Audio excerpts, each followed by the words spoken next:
Good evening. I'd like to welcome everyone to the meeting of the Canyons Board of Education. Today is September 18th, 2020, and we welcome all those who have joined us here at the district offices and those who are watching the live stream broadcast. I would like to remind those of you that are here that we do have overflow rooms so that we can have plenty of space for everyone, and in those overflow rooms, the meeting is being broadcast.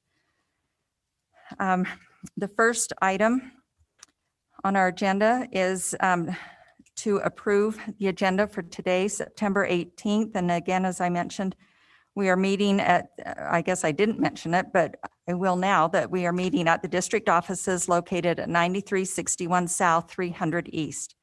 I will call for a motion to approve the agenda. I'd like to make a motion to approve the agenda for today, September 18th, 2020, as written. Thank you. Is there a second to that motion? I'll second that. Thank you. Any discussion to the motion? Seeing none, excuse me, I'm going to pause for a little bit. Is Mr. Chad Iverson, I believe, is joining us on the telephone? Yes, thank you. Thank you, Mr. Iverson, for joining us. So now I will call for a vote on the motion. All in favor, say aye. Aye. Aye. Aye. Any opposed? Okay, that motion passes. Thank you. Next, we will be led in the Pledge of Allegiance by Mr. Steve Wrigley. All rise, please. I pledge allegiance to the flag of the United States of America and to the republic for which it stands, one nation, under God, indivisible, with liberty and justice for all. Thank you.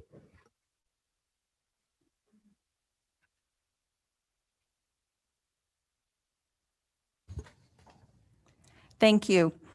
As I mentioned, I want to welcome all of you and just recognize that we understand the importance of the matter before the board today and that there's significant interest and concern on the topic. The board has received a tremendous amount of input and feedback on the recommendations, and we are grateful for and applaud the engagement of the Canyons District community. At our board meeting Tuesday this week, the board asked a subcommittee to draft a process and propose to the board a possible modification to the opening schools plan. We thank the committee for their work and recognize the tireless efforts throughout all of this process of Superintendent Robbins, the district and school administrators, teachers, and school staff, parents, and especially the students of Canyons District. And so with that, I will now turn the time over to Superintendent Robbins to present the committee report.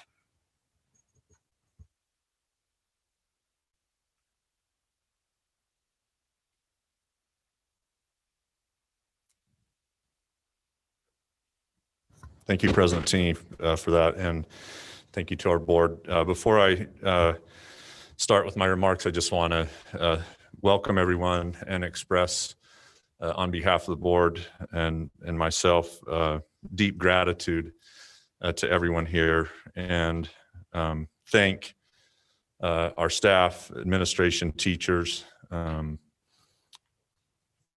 community members, patrons, parents, our students. I know, as I mentioned before, COVID is something that none of us created, but here we are, and we have to deal with the situation and the issues that have come about from this. And to say that it's been difficult would be an understatement. I think all of us are carrying a heavy burden, and I just want to recognize that, because I think that's important, especially for the fact that that's something that should unite us, and it's something that should bring us together in a time like this. And I hope and I pray that instead of parting ways, that we unify our voice and our vision and our actions to try to do what's best. And that's certainly a place that I'm coming from. So with that, we'll start with Tuesday night. The board directed us to create or to move forward with a subcommittee to look at the language in our reopening plan, as well as our handbook, to potentially, one, to update the language, but two, also looking forward in how we might address the transition with schools as we go forward and we work with positive caseloads that impact our schools and our communities. So to start, I'll just read and summarize a few of these slides, and then I'm going to ask Dr. Hal Sanderson to come up and help us just walk us through the dashboard when we get to that point. But we'll start with this. The decision to transition a Canyon School District school to a temporary hybrid or online schedule as a result of school community COVID rates will be made in collaboration with state and local health authorities. The Canyons Board of Education also reserves the right to make the final decisions on school schedule transitions as a result of COVID-19 issues. To guide the Canyons Board of Education and Administration as the community works together to face this public health challenge, the following measures are being considered. And first off, I just want to reiterate the tremendous work by so many people and so much input from the community and state level leaders, health department leaders. There's not a playbook that you can just pull off the shelf that says, if you just do this, this is the way to go. I don't think we're unique to that challenge and those stresses. I think we're very much like everyone else in the country that is struggling with this. But we are learning more as we go forward. And so one of the things that we wanted to set in motion to begin with is to really become more transparent in how we look at the data. At the same time, as I've mentioned before, for me, not speaking for the board, but I think for myself, I'm fiercely protective of privacy. And so anytime we're looking at this kind of data, I think it's always imperative that we balance that need. And so I'm very excited that we've put together this dashboard that I think will be very helpful to the board in driving those decisions, but also I think it'll be very helpful to parents as they examine the situation not only in their school, but also in the community that they live, because we know that this virus is just downright mean and horrendous as it works through a community and really doesn't discriminate. So with that, I'm going to ask Dr. Sanderson to come up and just give us a walkthrough of the framework in the dashboard, and then we'll go forward. Have Derek drive.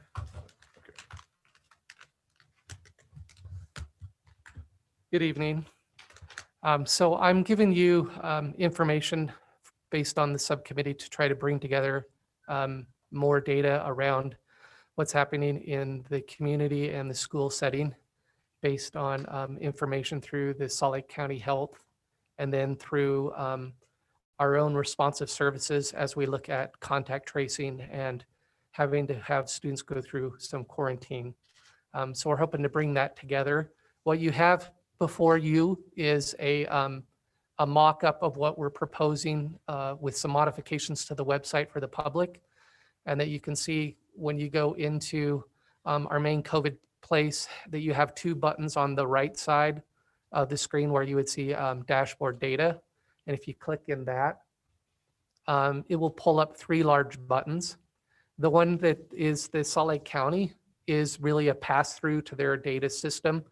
I'll show you a slide that many of us become familiar with.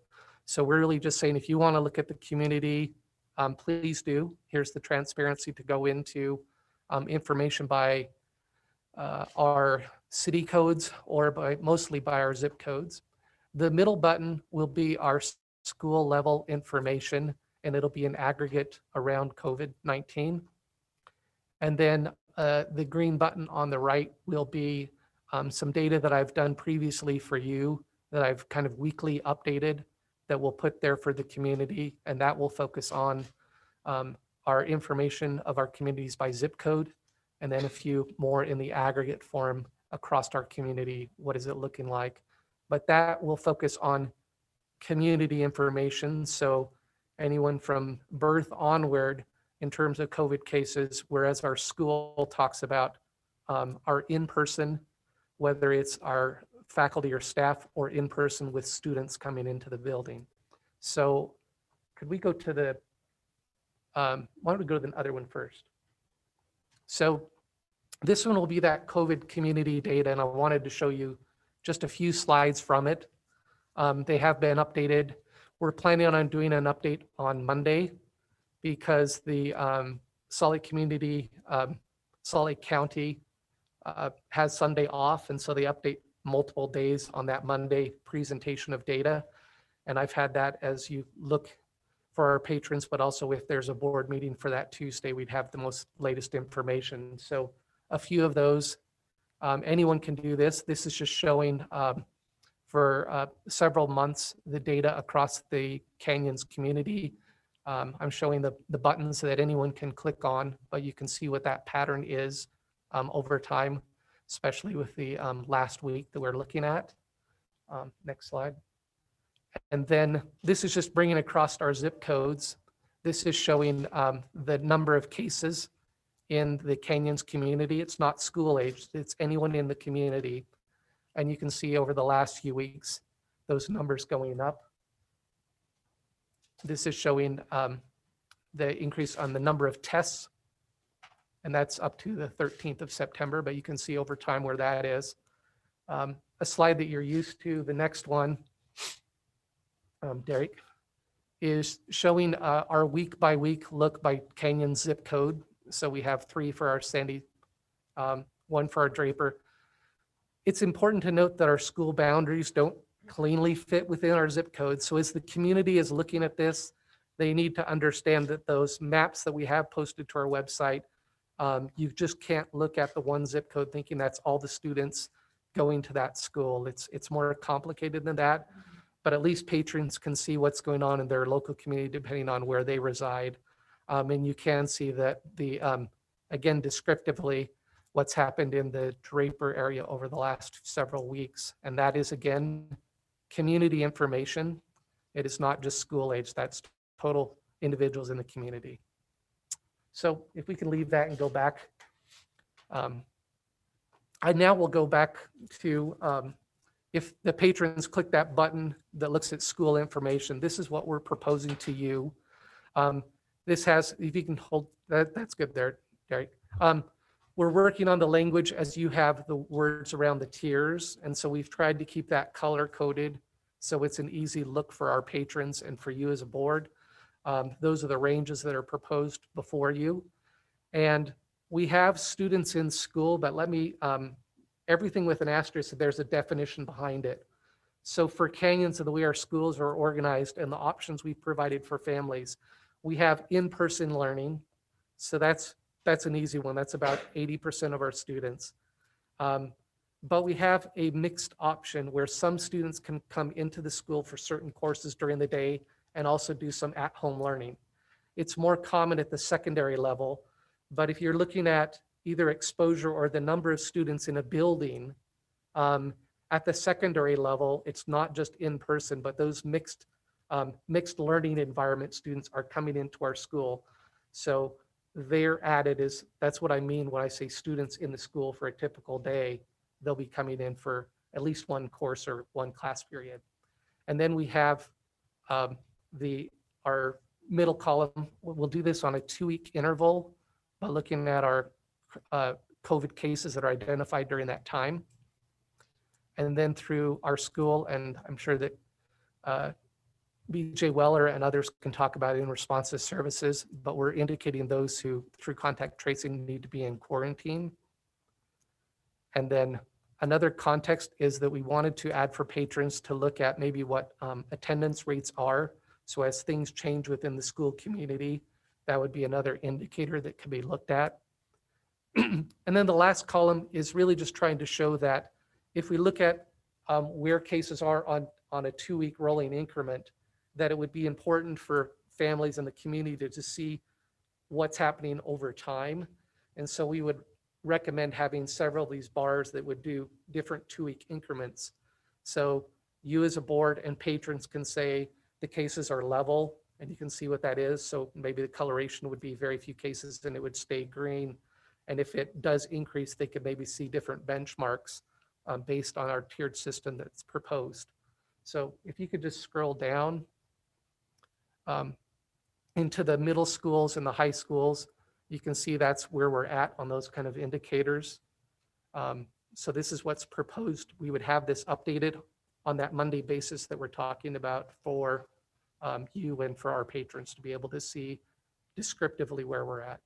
So I think I'm ready to turn it back over, Superintendent. Go back to the slide deck, Derek.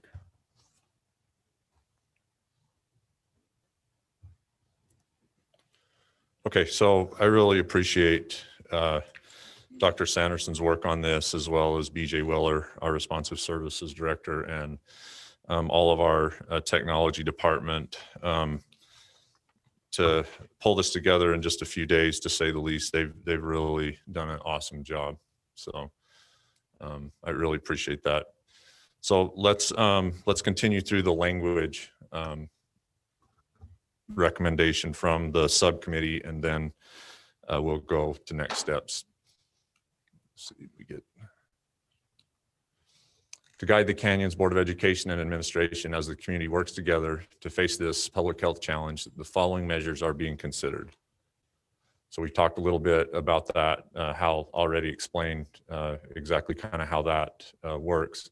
So I think if you're thinking in terms of the way I look at it is in terms of 3 different domains, right? So school, community level transmission data, community level transmission data, and then school associated transmission level data. So in tier 1, you can see no action would be required for the school communities that are in tier 1. So currently, and I know things change by the day, I believe we have 26 schools with 0 case count, and I believe another 17 or 18 that are between 1 and 5. So that's very positive. Then as we move to tier 2, this is a case count between 6 and 14. And the selection for 6 to 14 really is to serve as an early warning system, right? So that as a school community, we're aware that we're entering into a new phase of positive case counts. And at this point, we would send home a vigilance letter, essentially just reminding parents that the case count is rising, and that the school may be developing strategies that would increase risk mitigation. And that may, something that might look like would include maybe less less adults in the building. It could be maybe less in-person meetings, anything that the principal and the school community may determine that would be helpful in mitigating strategies further. But all those that are already in place would also continue. Then we have this next phase. This is tier 3. So in tier 3, this is case counts of 15 and beyond. And in this phase, the communication and collaboration between the school administration, county health department and the school board would certainly ramp up. That will occur in tier 2, as well as ongoing regular efforts. But in tier 3, we begin to talk about potentially increasing more intervention and identifying and discussing even further mitigation strategies. And so what that might look like, we felt like the committee recommendation is to stay consistent, especially considering our case counts in our elementaries and our middle schools and their size, that it would make sense to keep the case count threshold at 15.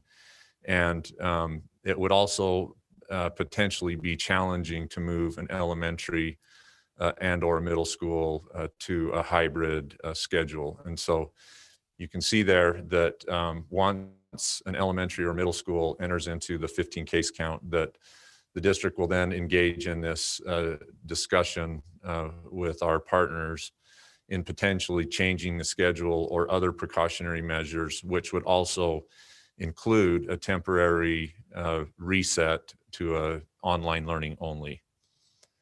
And then we move on to high schools, which are much different, right? The enrollment's much different. The mobility in high schools and their engagement as high school students in their respective communities looks a lot different. And so I think it's imperative that we look at this in a different way. So the first part of this is once they reach that point, Canyon School District traditional high school reaches 1% positive COVID school community rate. The district will then engage in an immediate discussion with health department and potential changes that could affect the school schedule or other precautionary measures. And likely at this point, the county health department would also issue their recommendation. Then the next phase to this is for our traditional high schools is a 2% COVID school community positive rate and both are within a 2-week period. This would also continue dialogue, but this would trigger a pivot to online learning for 14 days, or essentially a reset for that incubation period to take place. And then we would essentially start at 0. But this would occur at a 2% COVID school community positive rate. And I think it's also important to mention that there is a second part to this that is also in the state health order, and that is with 3 students in a particular class, that class would be quarantined for 14 days if there's 3 positive cases from the last exposure. And that has also been through contact tracing, but that has also been our practice with extracurricular activities beginning, I believe, back as far back, I think, as Memorial Day going forward. So that's also in the recommendation. Having said this, I think it's very important that as part of this discussion that the school board, county health administration, teachers, community, that we also give consideration to the following: social, emotional, economic, academic well-being of students and staff. One thing that we know and have learned early on through this process is just the enormous impact education has on our children, and just how important it is for us to do everything that we can to engage our students and to build relationships with them, and really keep our promise to them. Secondly, again, looking at transmission trends in both the school and the surrounding community. And I think this sort of serves a little bit as a call to action to all of us. I think, as I've mentioned before, We are doing our very best to wear masks, to physical distance, and to keep good hand hygiene. But I know for myself, sometimes I kind of get complacent and I think, maybe it's not that big a deal, and I'm not as vigilant. And we just, as a nation, as a state, as a community, we cannot let up on our vigilance. We cannot predict the future with this. And so it's just imperative as a school district and all of our communities as we interact that we maintain vigilance. We also, overall safety of students and staff. As we know, there is a possibility for carriers of the virus that may be unknown. And so we want to make sure that we're always vigilant there as well. Schools' ability to provide remote learning. This is something that I've talked about before. And as a community, I think we're moving in the right direction, but the digital divide remains. And it's something that we want to continue to work on. And we know that we have students that may not have access. And so keeping our eye on the ball there and really trying to provide remote learning for all students when needed is something that we want to try to accomplish. And then lastly, I think the hardships and inequities remote and hybrid learning may present to students and families. I think it goes without saying that COVID has had just a amazing and tremendous impact on our economy for the negative. That's probably not overstated enough, but I think it's critical to understand that our decisions have an impact on our students and families as they negotiate and navigate the economy and their own individual situations. And then lastly, this is from the State Health Director, Rich Saunders. Although the Utah Governor's Office and health and education officials have the statutory authority to close schools in response to a public health emergency, the preference is for local school officials to make such decisions collaboratively as described. And so it's really imperative that we continue to bolster those relationships and work together as best that we can. So that's the conclusion of the language. I would now invite our committee members through President Tingey to participate in their comments.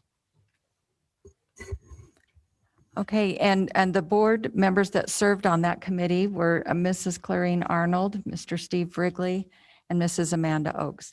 Would any of you like to add to what Superintendent has shared with us? Mr. Wrigley? Sure, I guess so. Thank you so much.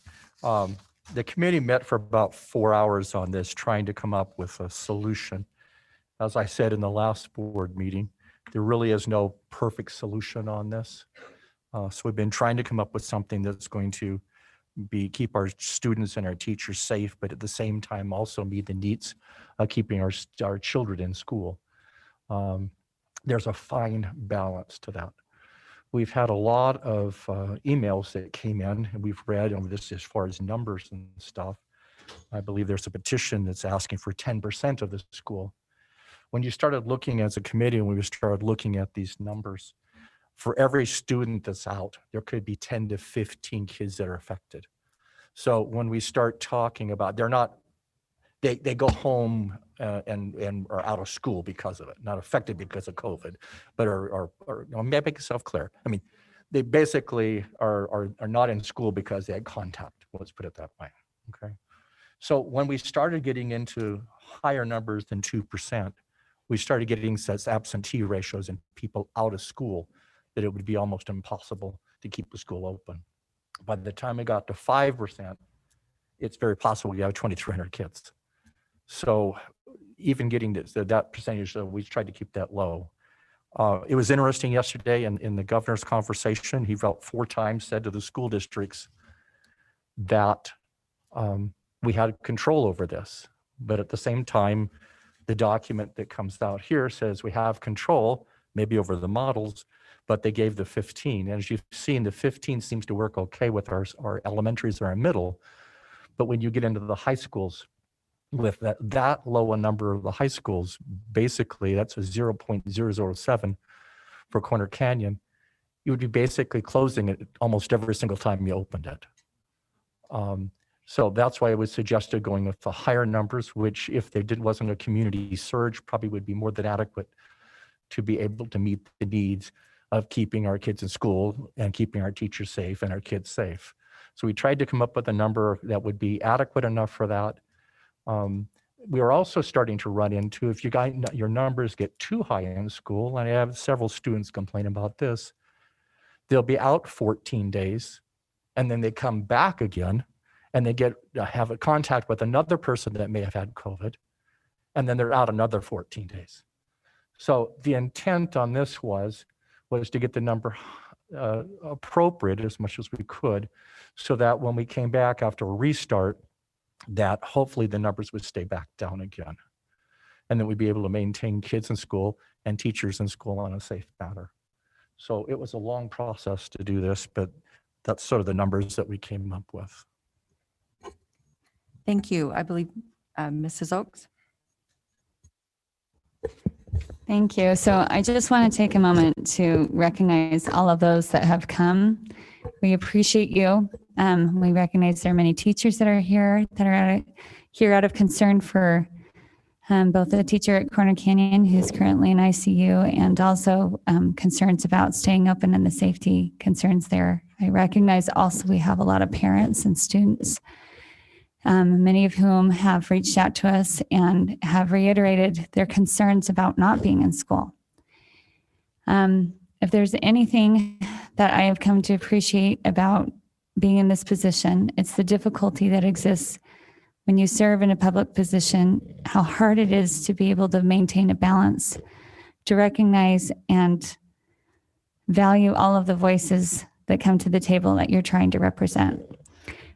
In the last couple of days, we've received literally hundreds of emails. I've been buried with emails, and I've read as many as I can possibly get to, although some even came in the 11th hour, so I can't vouch for those. But we recognize this is a very difficult issue. But I do think that this is our opportunity to develop a process for dealing with ambiguity. And some of the emails that we've received from people have been attached to anger about what felt like was ambiguity and lack of transparency. And I can assure you that was not a deliberate thing. Part of the nature of this virus is very difficult because by the time you think that you have clear numbers, things mushroom very quickly. Dr. Webb, that was here on Tuesday, the epidemiologist who lives within Canyon School District boundaries, that helped, by way of background for those of you who are not familiar with him, he helped many of the hospitals and medical personnel in our area to be able to get back to work when COVID was initially beginning to become a major problem. And they had a strangling fear of that too. And he has helped us step by step look to how to be able to safely reopen. When he was here on Tuesday, one of the things that he said that I was not aware of prior to that meeting was really important. And that is part of where the number 15 comes from, because I had a very difficult time wrapping my head around where that came from. Why it would be the same for an elementary versus a middle school versus a high school is because in epidemiology terms, what happens is that by the time you have a number, you can assume that you have probably 2.5 times to 3 times that number, and it will mushroom very quickly. From 15, it doesn't take very long for it to spiral out of control. Now, that was hard for me to really believe until I saw that within a week, we actually hit exactly for Corner Canyon that 2.5 to 3 times number. He was accurate on that. And from Thursday evening, when we knew that the numbers were reaching high, we were still trying to figure out and verify who were what cases and which numbers were being counted. And we were trying to figure out the best way to keep kids in school full time. By Friday afternoon, that number had spiraled out to 38. So this is not an exacting thing. And particularly when you have a virus that it takes about 24 to 72 hours to get results back on and get verified doctors' results and to track people down, that's really tricky. Unfortunately, this is not going to be the last time we're confronted with changing circumstances where there's no clear right or wrong answer. And so I would request the patience of everyone involved and recognize that everyone that comes to this table matters. I'm going to repeat that. Everyone, whether you were a parent, whether you were a student, whether you're a teacher, all of your voices matter. And trying to be able to achieve a balance for all of those pieces is incredibly difficult. And I promise you that as a board, we are doing the very best job we know how.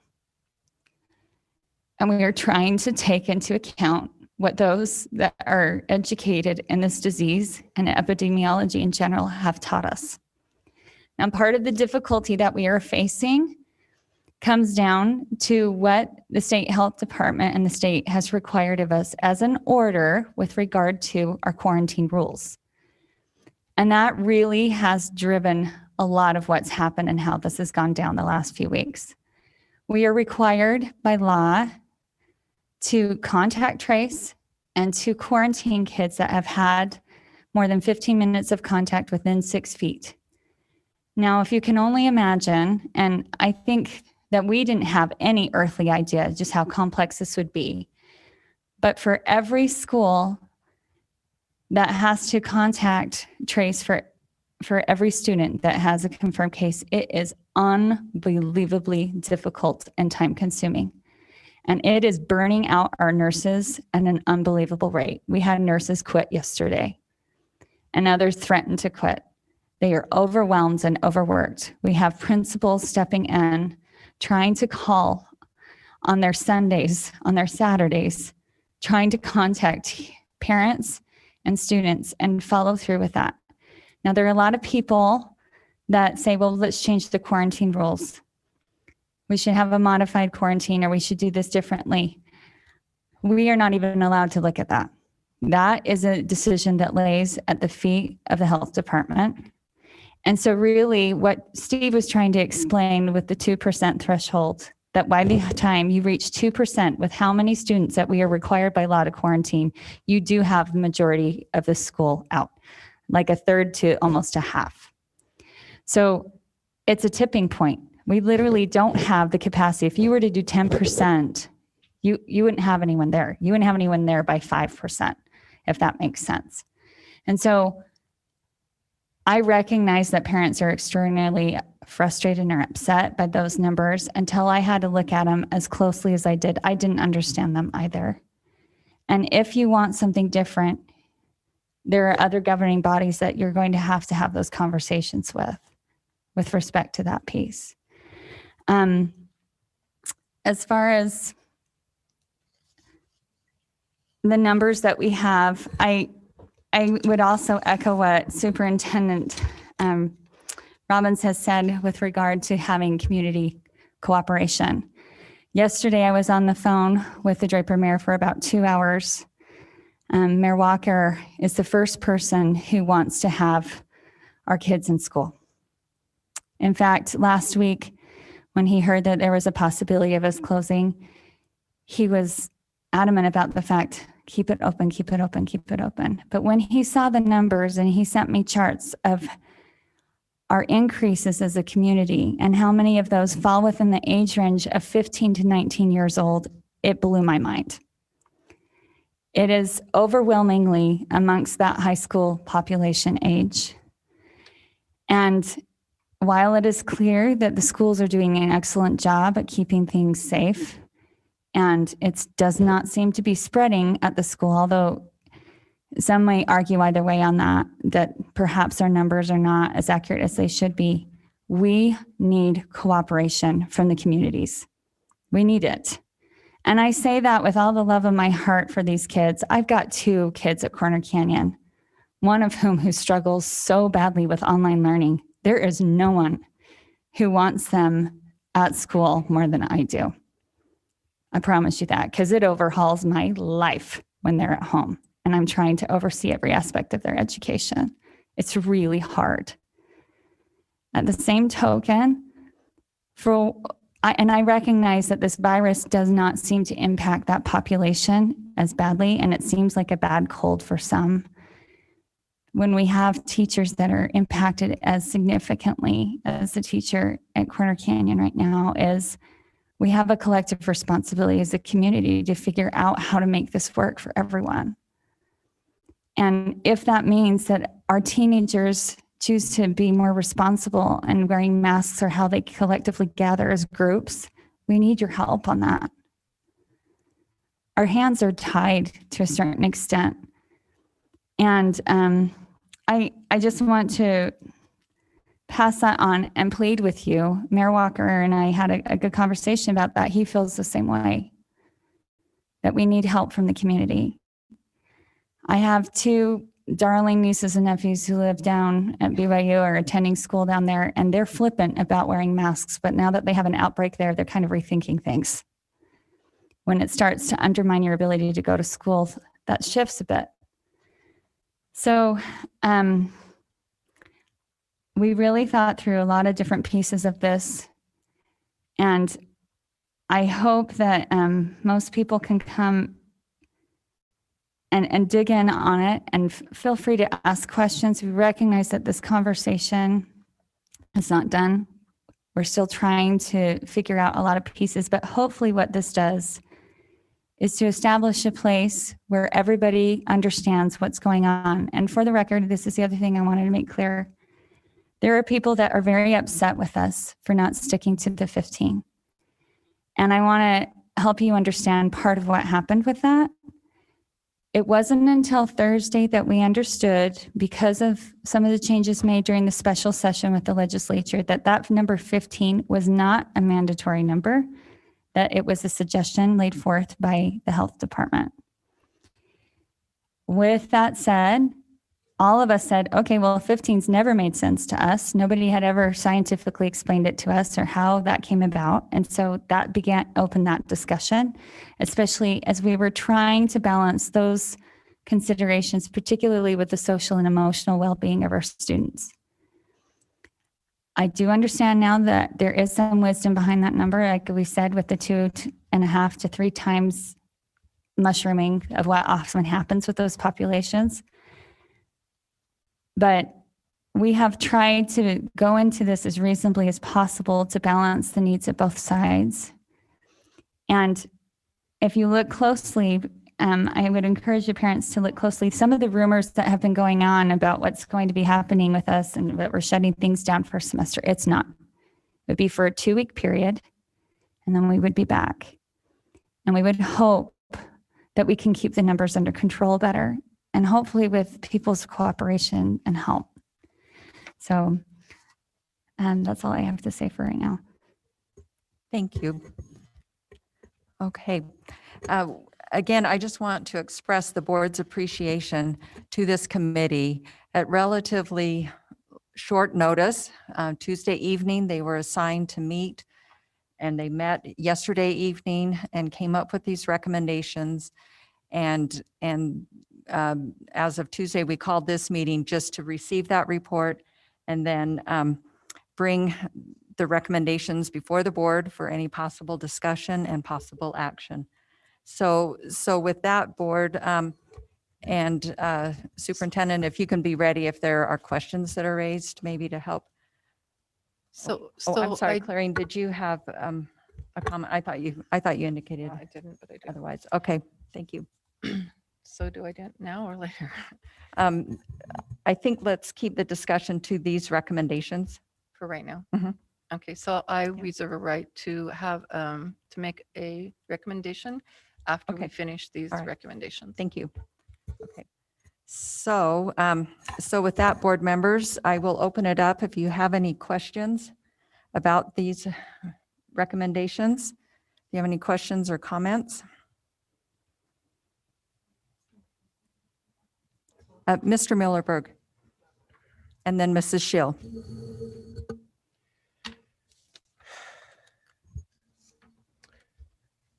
I probably have more comments than recommendations, because first I would like to express appreciation for the subcommittee that did the work to put this together. 4 hours sounds like a lot of time, but we've also been hashing over this for months, trying to come up with a decent resolve. When I saw the recommendations and read through those last night,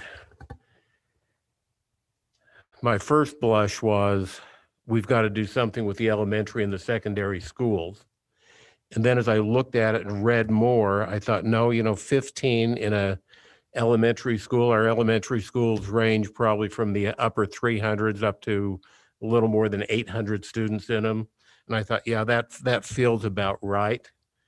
At our last board meeting, day before yesterday, or 2 days, on Tuesday, we talked a little bit about that I did not want to get to 10%, which was a 15% or 10%, the lesser of. I didn't want to get to 10%, because in a school like our high schools, any one of our 5 comprehensive high schools, you'd be looking at about 230 students. And 2% felt like a good number to me. And then I said, if we take our 2,300 students in a high school and take 2%, that would be 46, if my math is okay. That's 46 students, which is triple what the state has recommended we have. And, so as a Board of Education, I feel like we have bent over backwards to try to keep our students in class. That is our desire, is to have the students in the classroom. We found out last spring that online education does not compete with face-to-face education. The better education is face-to-face. But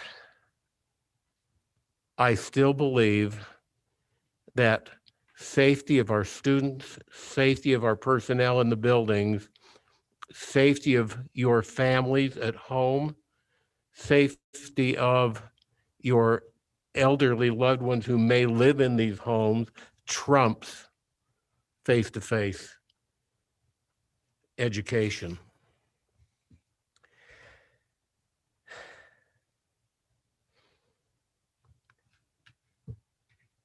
I like having this put out in somewhat of a formula type mode, to where we can see it progress.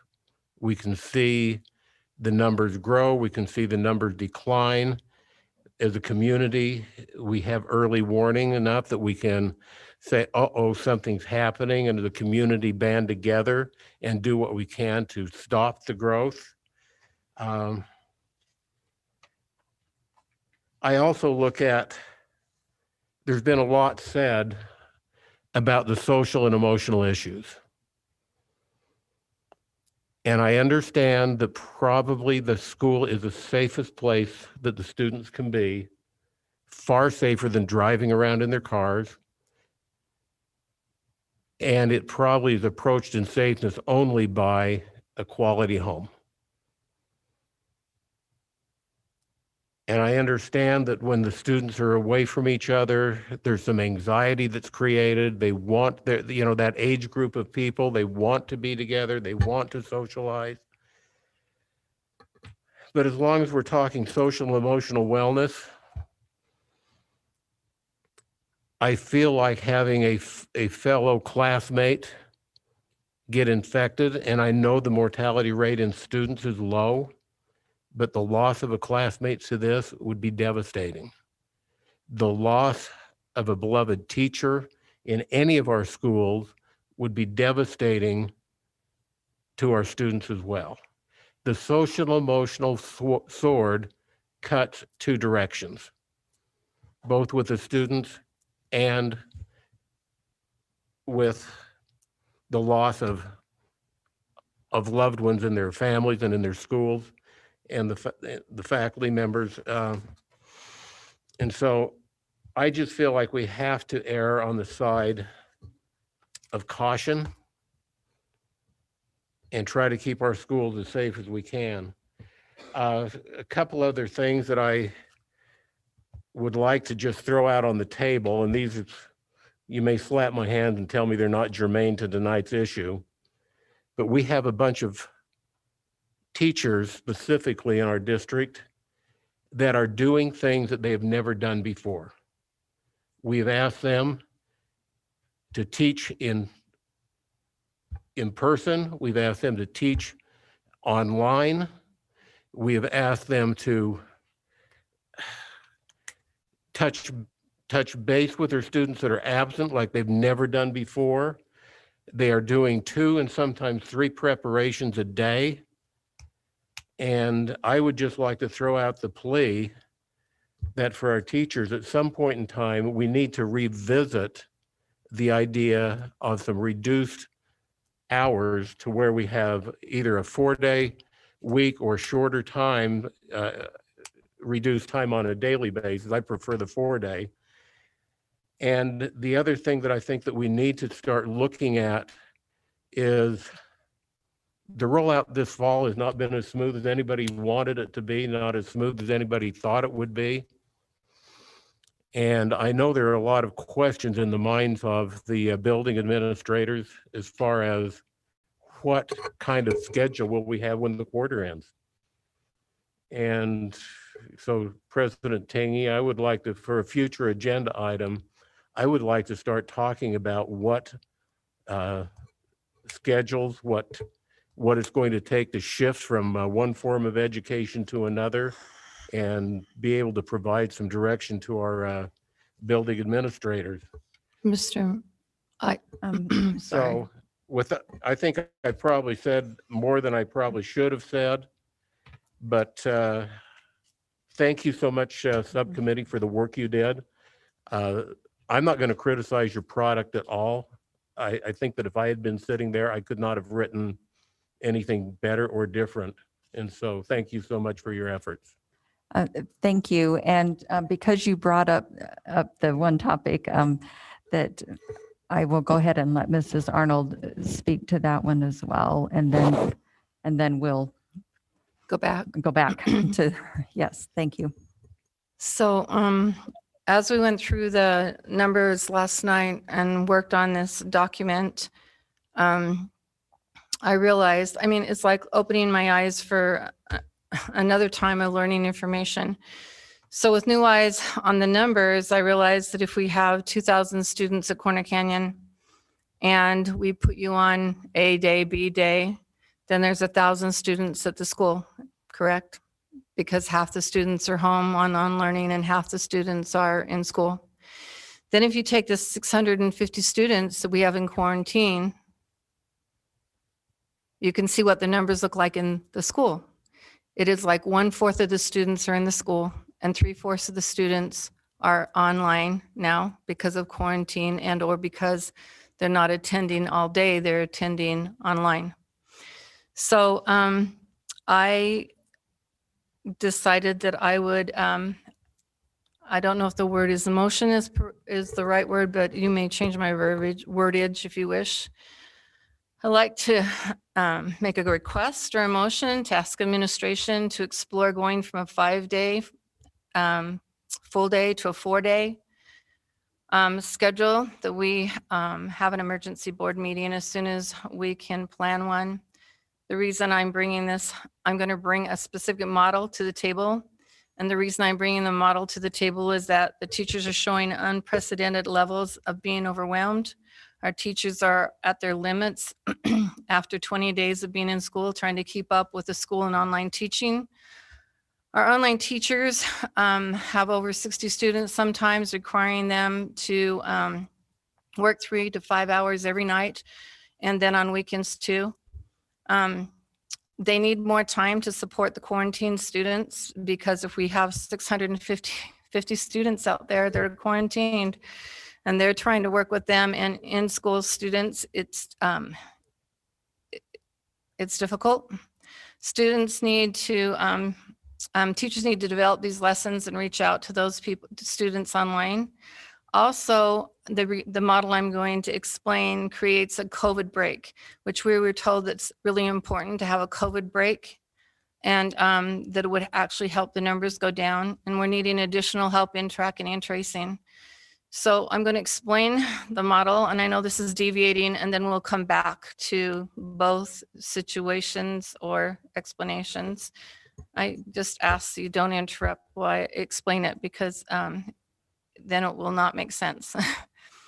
So my 4-day model looks like this. The students would attend on Monday and Tuesday. They would not attend on Wednesday. Then the students would attend on Thursday, Friday. There would be no early outs and there would be no late starts. Making it easy for transportation and parents to get the students to school and pick them up. Then if we have to go to an alternative schedule, then what would happen was A and J named students would go Monday, Tuesday. We could do deep cleaning of buildings. And then Thursday, Friday, the K through Z students would go. Keeping all classes equitable and all time equitable with those students going to school. Also, if we had to, I'm going to go back 1 second. Then when we have to decide on alternative scheduling, elementary, middle school, and high school will be placed on a schedule as needed with the knowledge of the data and the COVID dashboard. The meetings of administration and board and the health department to this schedule, which makes it easy for the parents and students and teachers to move from a full 4-day schedule to a 2-day schedule, an online schedule, not having to mix up schedules all the time. It would just automatically go from 4 days to 2 days with this group of kids and 2 days with this group of kids, always leaving Wednesdays free. There would be no students at the school on Wednesdays. These would be days for the teachers to do their online learning, to try to reach out to all the students that they have that are COVID students or absent students, to try to work with those students who need additional help in all those upper subjects, more difficult subjects, or students who need additional help. The elementary would also go on this same schedule of 4 days with Wednesdays off, so that there would be older brothers and sisters who might be able to assist, and also that the schedules would stay the same and the busing could be done. I would like to have the board talk about this after we get done with the agreement about the COVID and how we're going to assist COVID, and then give the superintendent some direction. So, okay, thank you. Now we need to get back to our Original. to our point at hand. So, Mrs. Schill and then Mr. Iverson. Okay, I just want to start by thanking parents, and there are a lot of parents here tonight, so thank you. It's great to see your faces or your eyes. Teachers, administrators, for all the emails, phone calls, texts that you have sent to me and the board. We have, I'm sure, all been reading them as fast as we can. This situation is very difficult, and I really do appreciate the work of the committee. When I read what they had proposed, I was shocked, just because they only had one meeting last night. And I thought what they came up with was very good, very well thought out. I also appreciate the comments of my fellow board members and the explaining of their reasoning on the recommendations. So this situation is difficult because the governor, the health department, they keep changing the rules, and that's going to continue.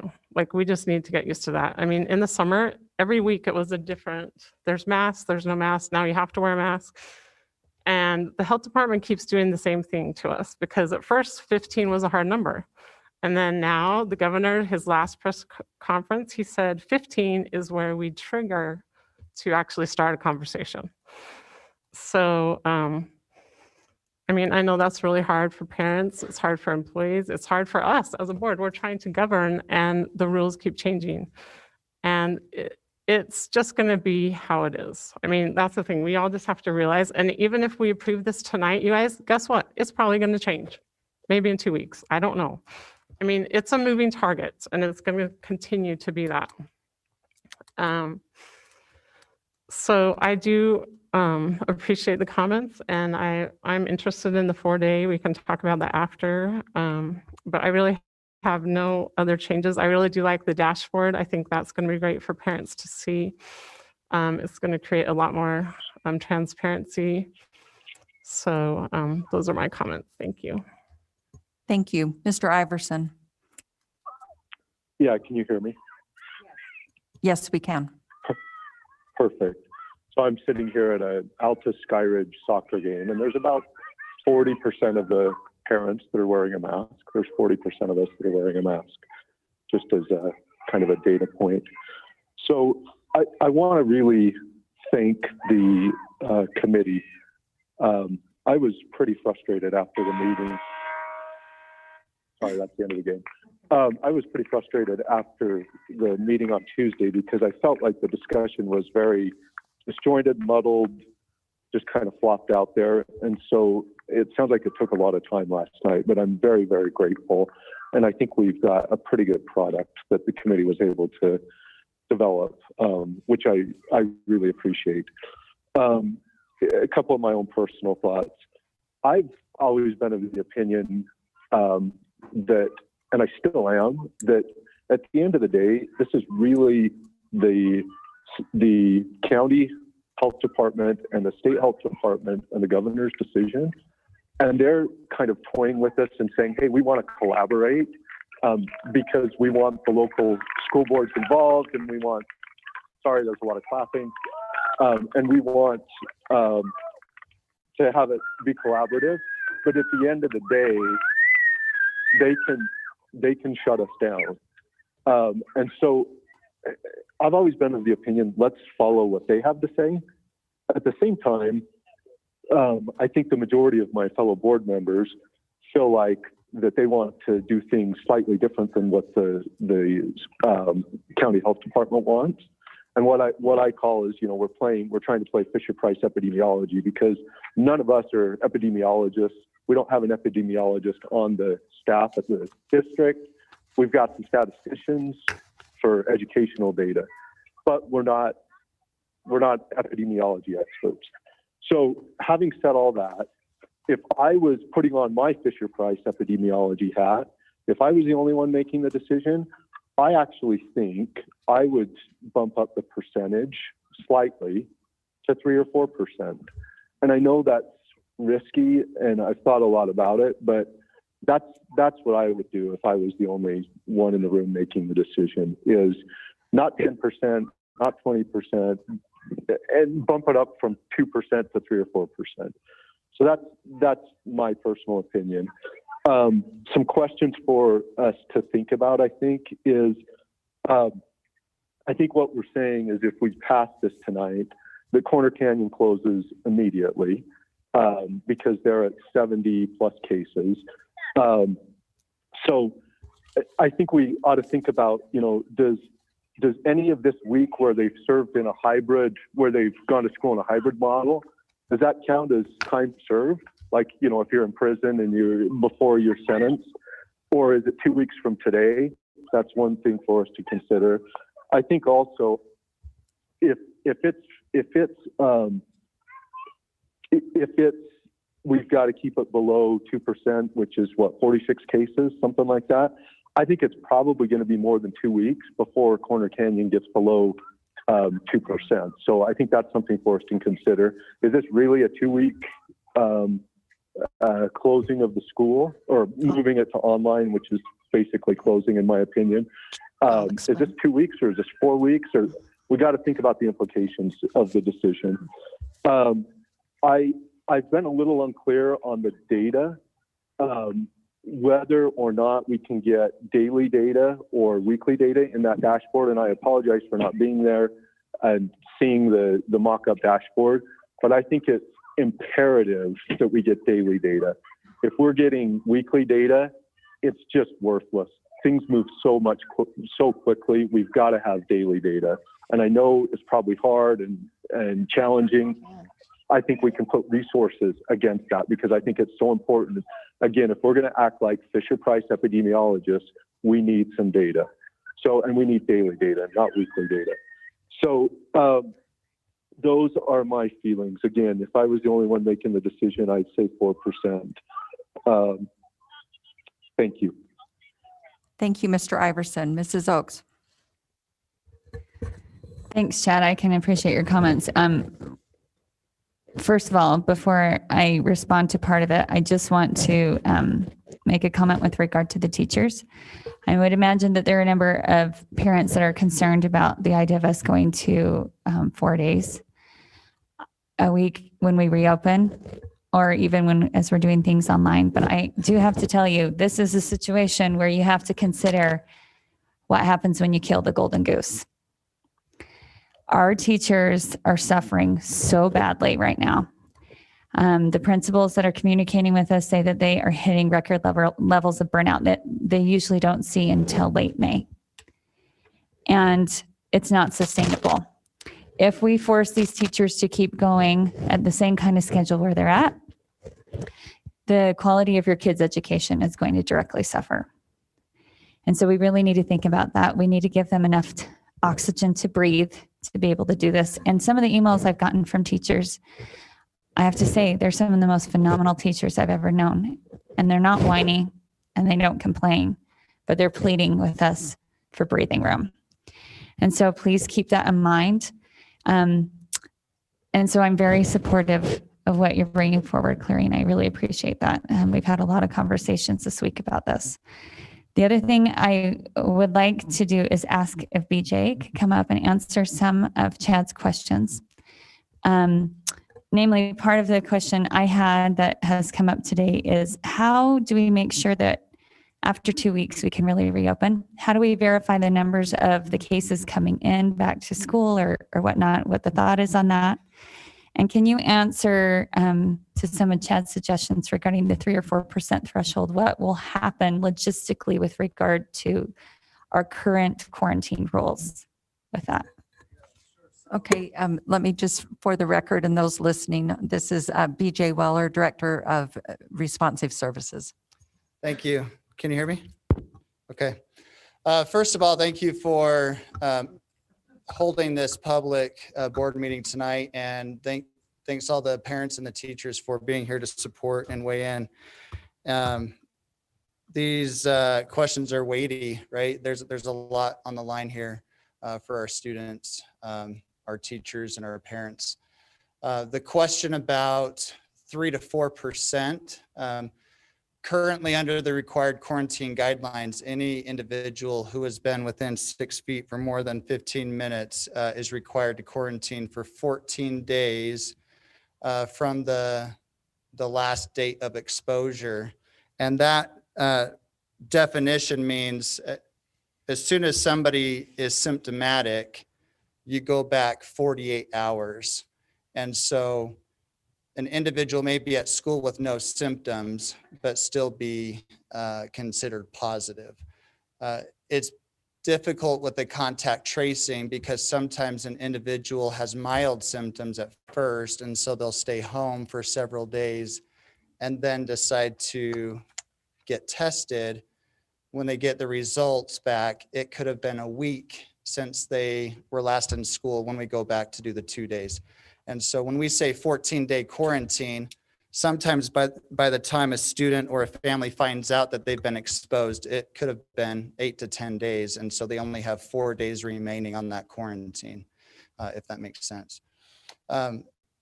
When the nurses and the health department collaborate to do the contact tracing, they have to identify, again, all of these individuals that they've been in close contact with. They're looking at seating charts, they're talking to teachers. They have to determine if those individuals are involved in other extracurricular activities, if they, like any classroom or services that they're in, if they're meeting with the counselor one-on-one, et cetera. And so you can imagine the time that it takes to complete that contact tracing. When you have so many individuals in a school, let's say at 2%, in the case at Corner Canyon, that would be about 46 students. And for every individual, it's challenging to know exactly how many students will be on quarantine because of how many things they're involved in. But if you have about 4 or 5 students per class, you could have about 20 students required to quarantine for each student that tests positive. When you have 3 individuals who test positive in one classroom, that classroom is required to quarantine.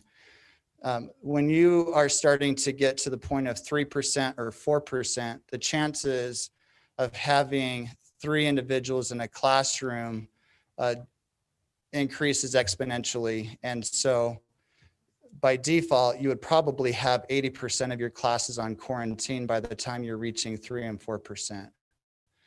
So the 2% guideline or the recommendation is because that is probably the max threshold that you can still function in a school with students in a class while engaging, or the students on quarantine still engaging with their teacher for that required time.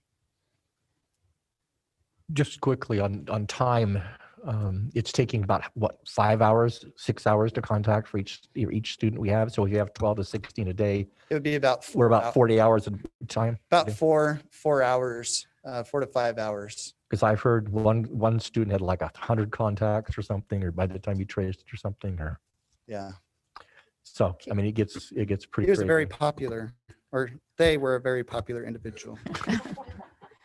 Yeah. So I think it's getting to the level that even moving all of our nurses from all the schools, we were running into basically being exhausted at the end of the day. Yes. And then having to call everybody and send the letters out.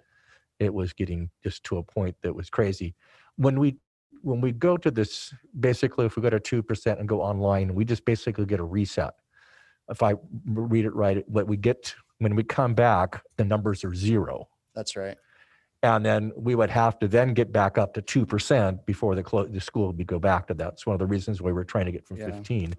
So we'd probably end this cycle of kids coming off and then maybe come back on and having another kid when it gets large like we currently have now, and then going back on again. Mm-hmm. So the chances are when they came off, they would be back, and hopefully within a 14-day period, especially if the kids and the families were expedient and kept everybody in or watch what they were doing, we should get the community trend down.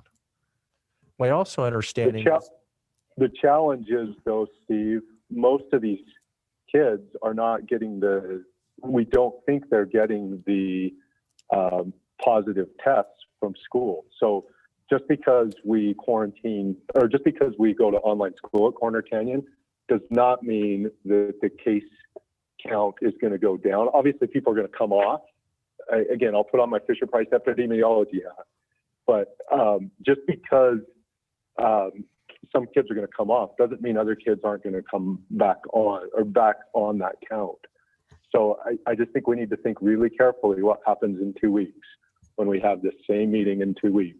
Well, on Friday evening. If they're quarantined, they wouldn't be able to come back So- until they're not quarantined. Is that So, correct? Mr. Weller, will you explain how the count goes to But 0 new at the end of 2 New weeks? kids will come on. Yeah. New kids are going to get it as they're Right. hanging out with their friends in the neighborhood.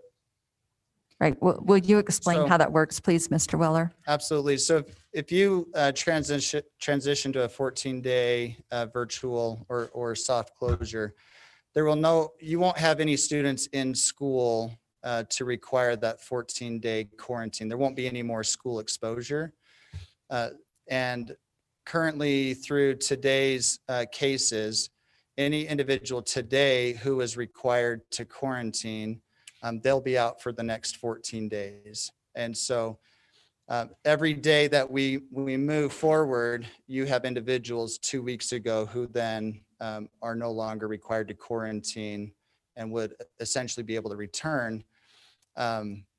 But this 14-day or the 2-week virtual transition, then you would essentially, like Board Member Wrigley stated, you'd have a blank slate. You would start fresh.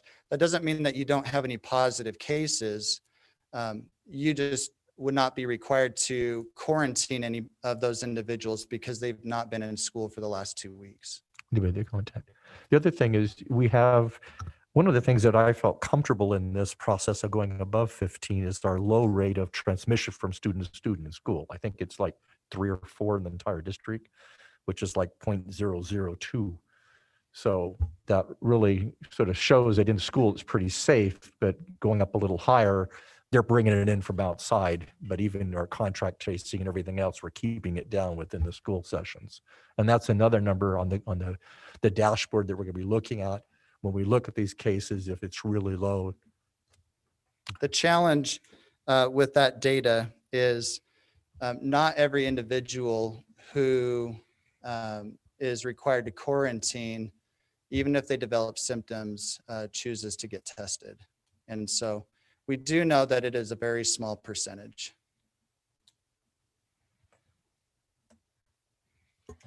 Okay, BJ, would you mind also addressing the question about the dashboard, about updating it daily versus weekly? So I'm not prepared to Oh. to know exactly how fast we can get this information. The information that we receive daily from the health department and our nurses, I'm sure we can get that information to you. It's just not as fluid because sometimes we don't know until 3 o'clock that there's been a positive case. And so it would be very inconsistent to know that these are the hard dates or the data, or the contact tracing may not have been completed for that day based on the time when we receive the information.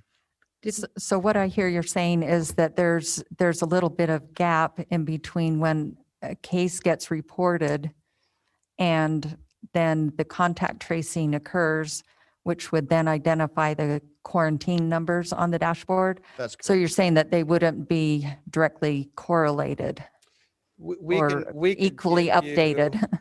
Yeah, we could give you the confirmed cases each day for each school. Mhm. We would not be able to give you the number of students who were required to quarantine each day.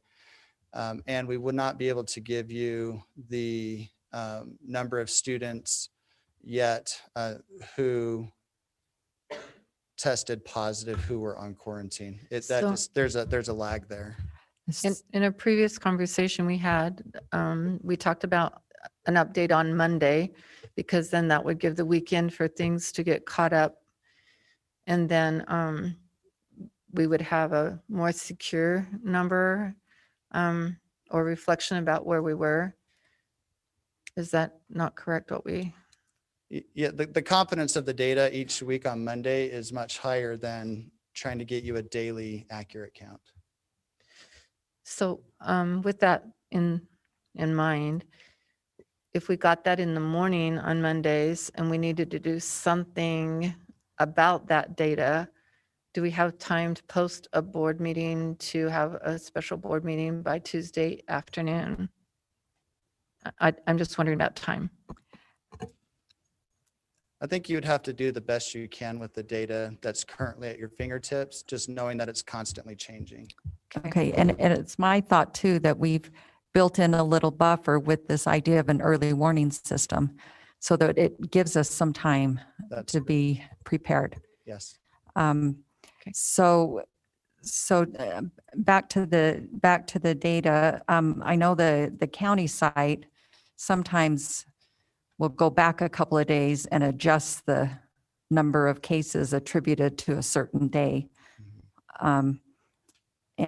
And what you're telling us is that you would rather not do that. You'd rather at one point in time call it, this is confirmed. This is the number for this day. Yes. And what about rather than daily? Could that happen a couple of times a week? Yeah, we can for sure do that. Okay. And then maybe on the dashboard, I don't see how he, oh, there he is. So maybe there could be an indication of when it was updated as of whichever numbers. And it looks like Hal's coming forward. Dr. Sanderson, do you have anything to add to that? Well, no, I just realized that the county data is pretty common as to when they're reporting.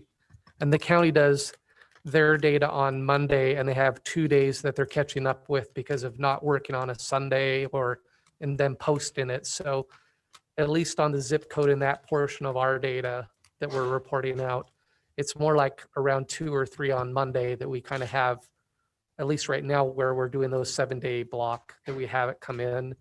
And, BJ can speak about, he working with the county is the source of a lot of that data. And then on the backs of a lot of hard work of our nurses, I trust him, but I do worry there's the balance of wanting the data, but also just trying to balance what everyone's doing. But if you wanted to look at a couple times a week, maybe a Thursday update and then a Monday afternoon or something like that, I think we can manage, but we just want to be sensitive to other people who are really doing a lot of work right now. And it's a tricky balance. Yeah. I would say as we build it, we'll learn more about what we're able to do. And so, we start with once a week, and then as we figure this out and build this, we'll be more efficient and be able to increase that data for you. Hopefully every day, but So maybe, there'll still be a lag. We'll have to understand that. And what I'm hearing though, that it might be reasonable to look at twice a week to start out with, That's Monday reasonable. and Thursday. Yes. or maybe even. And with whatever numbers you have at that point, right? I Yes. mean, and we would want to make sure the numbers are confirmed and that you feel that you've done, or your department has done the work that they needed to do. Thank you. I believe Mr. Millerberg has a comment. Yeah, I have, I think, two questions, and these are probably better directed at the superintendent, Dr. Robbins. Question number one, and I'm probably going to drop the F word here and get everybody upset. Football. I knew you were going to say that. What will a school closure look like as far as extracurricular activities are concerned? So our practice has been 3 cases. And today, BJ, did you get some feedback from county health?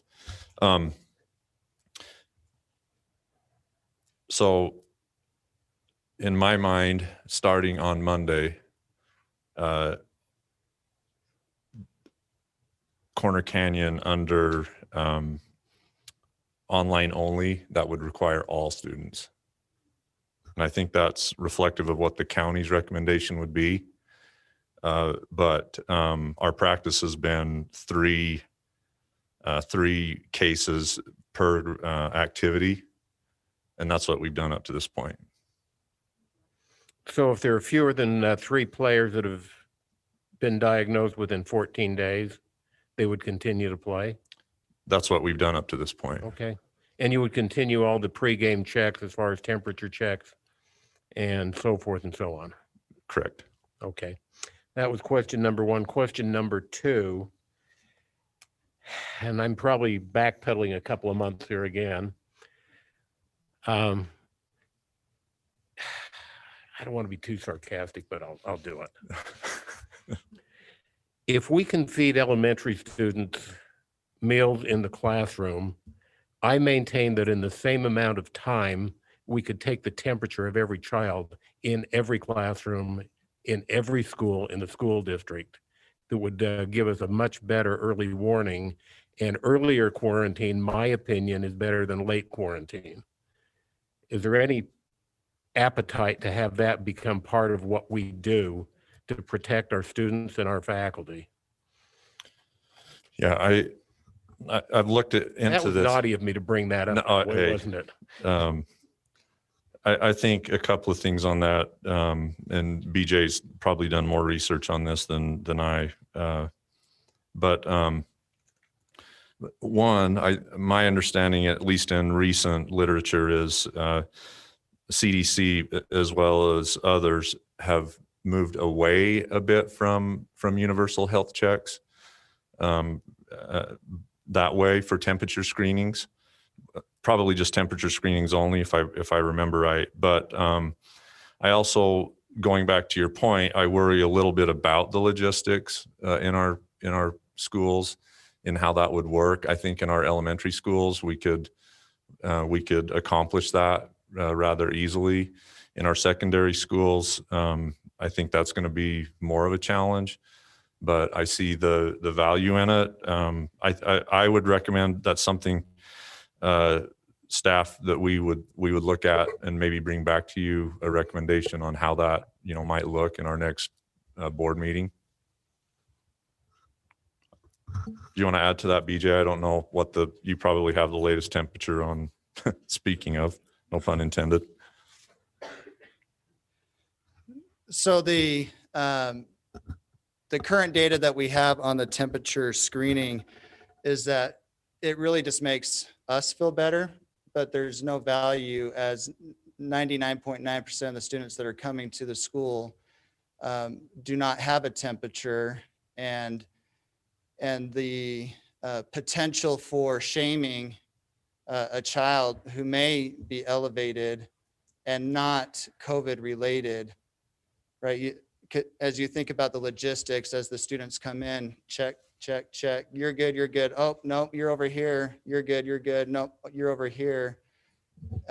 Just that potential is more harmful than is worth. And for the most part, I just would like to thank the parents and the students and our staff for not coming to school when they have symptoms. We've had very few students come with symptoms.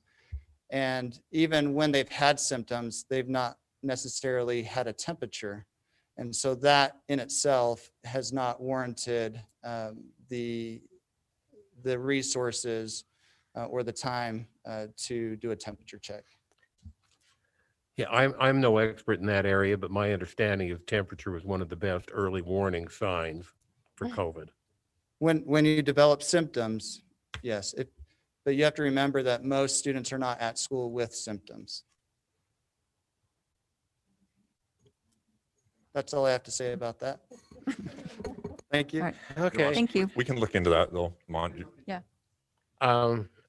With those answered, I've said all I want to say, and I'm ready to motion anytime everybody else is ready to motion. Okay, I believe we have a few more questions from board members. Thank you.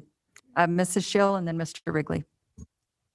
Okay, Superintendent, I just want to make sure I understood what you just said. So if a school has the 2% and they go on the 14-day virtual learning, there will be no activities or sports. Is that what you just said? I'm leaving that decision to the board. That's your discretion. I was just giving you what our practice was. Okay. So, well, what do you mean? Because our practice is the 3. Our practice has been the 3 Yeah, that Okay. it has been to let them play with, as long as there's not 3 cases. cases. Okay. Okay. I didn't know if I understood that correctly. Thank you. And can I clarify too that has, many of those activities fall under the guidance of Utah High School Activities Association, and they have not made a determination on that is something that is Correct. is left up to the LEAs. Correct. So, and I'll just kind of make a statement here before Mr. Wrigley. Sorry. So the way I read this recommendation was that activities would continue unless that 3 case number triggers a cancellation of a particular group or team. Yeah, that's the recommendation of the committee. Mr. Wrigley. Okay, just some clarification here. Question has been asked on the middle schools, on the 15 case. Why didn't we as a committee decide to go with a 1% and 2%? The 15 is about a 1% on most of our schools. So why didn't we follow the same procedure on the 1% and 2% in the middle schools? I think as it was stated, Steve, with our middle schools and our elementary, what I perceived is that we were seeking more consistency their schedules and the students, I guess, less mobility, that number, I know it seems a bit arbitrary, but that number has already been established by those guidelines, and it seemed to fit both elementary and middle school. So the chances of hitting it are probably much less than a larger comprehensive. Yeah, high if you school. if you look at that data, as we continue to move on with this, the data in our elementaries and middle schools, the largest vast majority of our positive cases are concentrated in our high schools. As we mentioned, 20, in fact, I have it right here. So in our elementaries, total in our elementaries, we have 21 total positive case counts.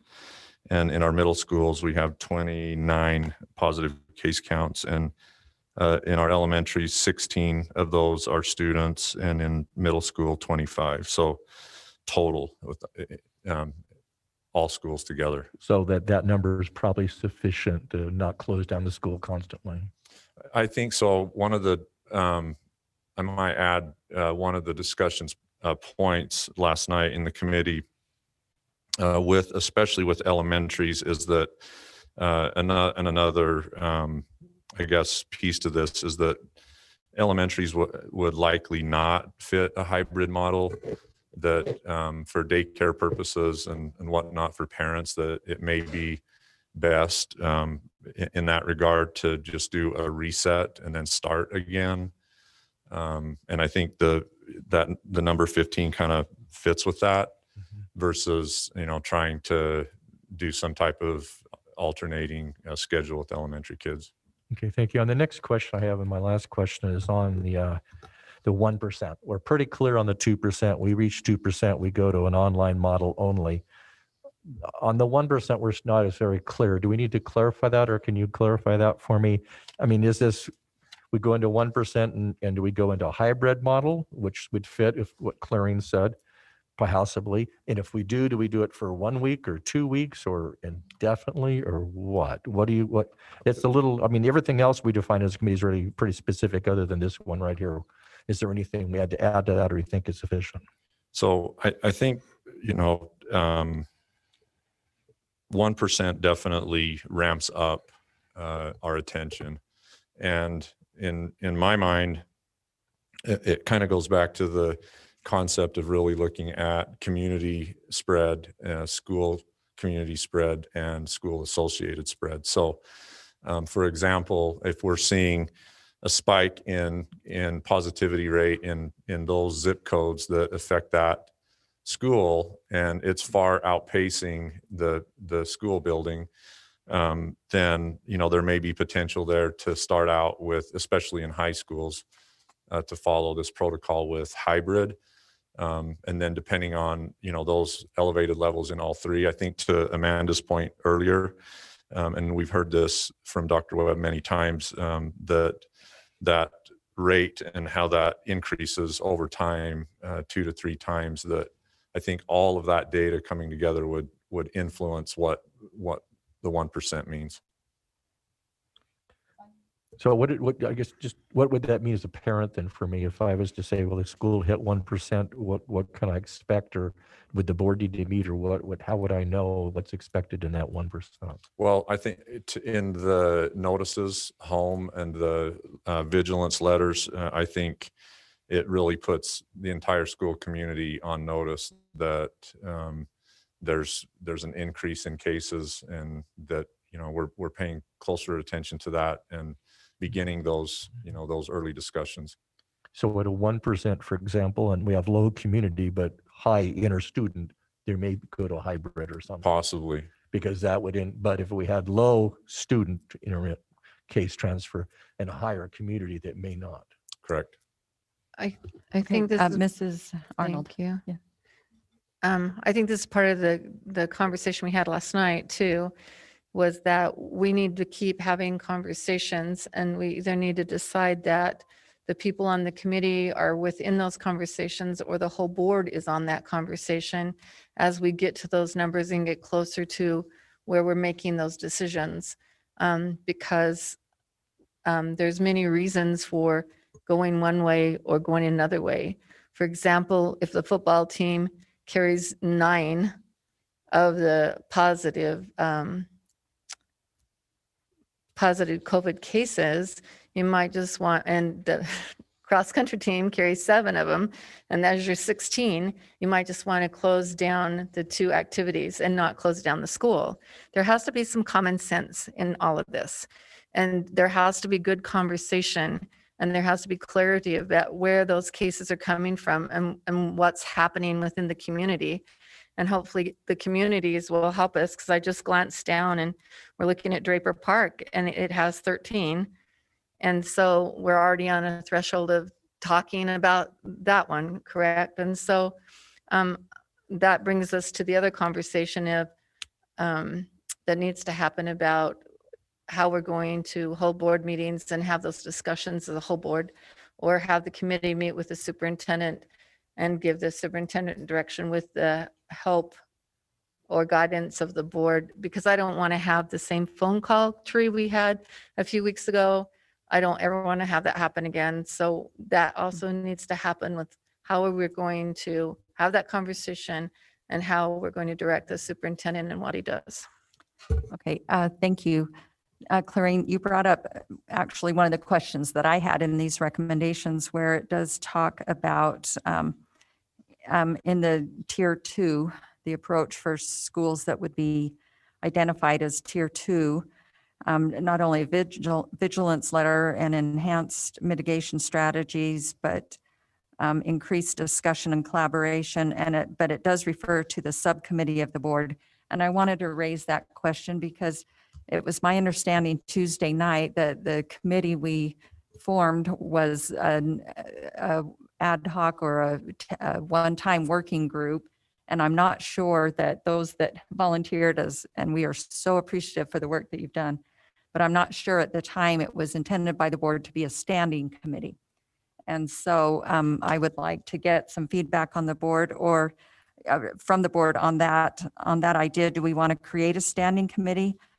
Or do we want to maybe just reword this piece a little bit that would, and I say why this might work is because in tier 2, it is an early warning time, and we hopefully will have a little bit of time that then the district administration will increase discussion and collaboration with the Board of Education and the Salt Lake County Health Department.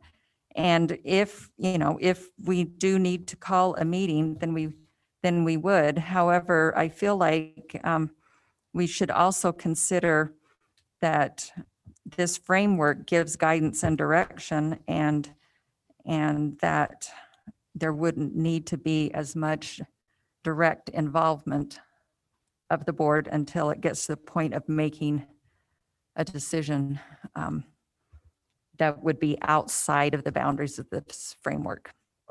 Does that make sense?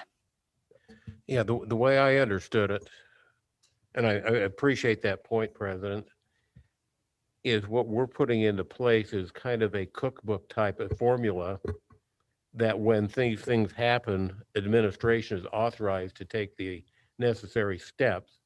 And on every individual school, it is not a board decision. Our decision is to adopt the policy, and it's their job to implement it. Okay.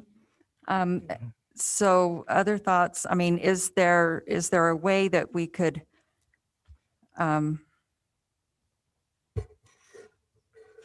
Madam, I'm just wondering, okay, while I'm thinking, go ahead, Mrs. Arnold. that's fine. So on tier 2, I agree. The administration can meet with the health department and figure out where we are and what we're going to be doing, and hopefully in time tell us what to do on tier 3. But on tier 3, I think the board needs to meet and make the decision based on the information that they have given us. I do not want to put that into the hand of the superintendent to make that decision. I think that each board member has a community that they're responsible for, and I choose to be responsible for my community. And if my community comes forward and says, we demand that you shut down the school, I have the right to let you all know that. And if they come forward and they say, I want my school open, I have the right to do that. I don't think that the superintendent should take my right away of making that decision for my community.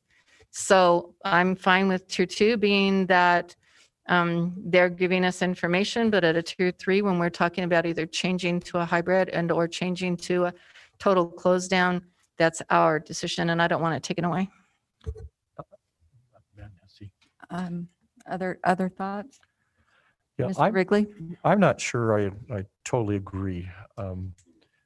We're being accused of not following our first policy. The first policy was not as specific as this. It was just a number given to us by the state. We're trying to put some thought into this. However, if we come out with this policy and it says at 2% we close the school down, I don't want to see the argument and come back, well, no, we'll go 3 or we'll go 4, whatever. Maybe we need to take a look if we don't get the 2%, because the 2% is mostly, but 46 cases, it's a lot of football teams. That I think we need to be pretty specific. And so I see with Mont, I'm like, once we delegate this, unless it's outside of the policy, I think we could administrate oversight, making sure you're doing it. But I don't think we need to meet every single time. I think parents want something they could take a look at that's more comprehensive than just 15, the same for high school, I mean, it's a bit elementary, and then be able to say, this is what we're going to follow. I think it's more clear. And I don't see coming back and saying, well, 2%, but well, we're going to talk about it. I think it's just what it is. Thank you. Mrs. Schill.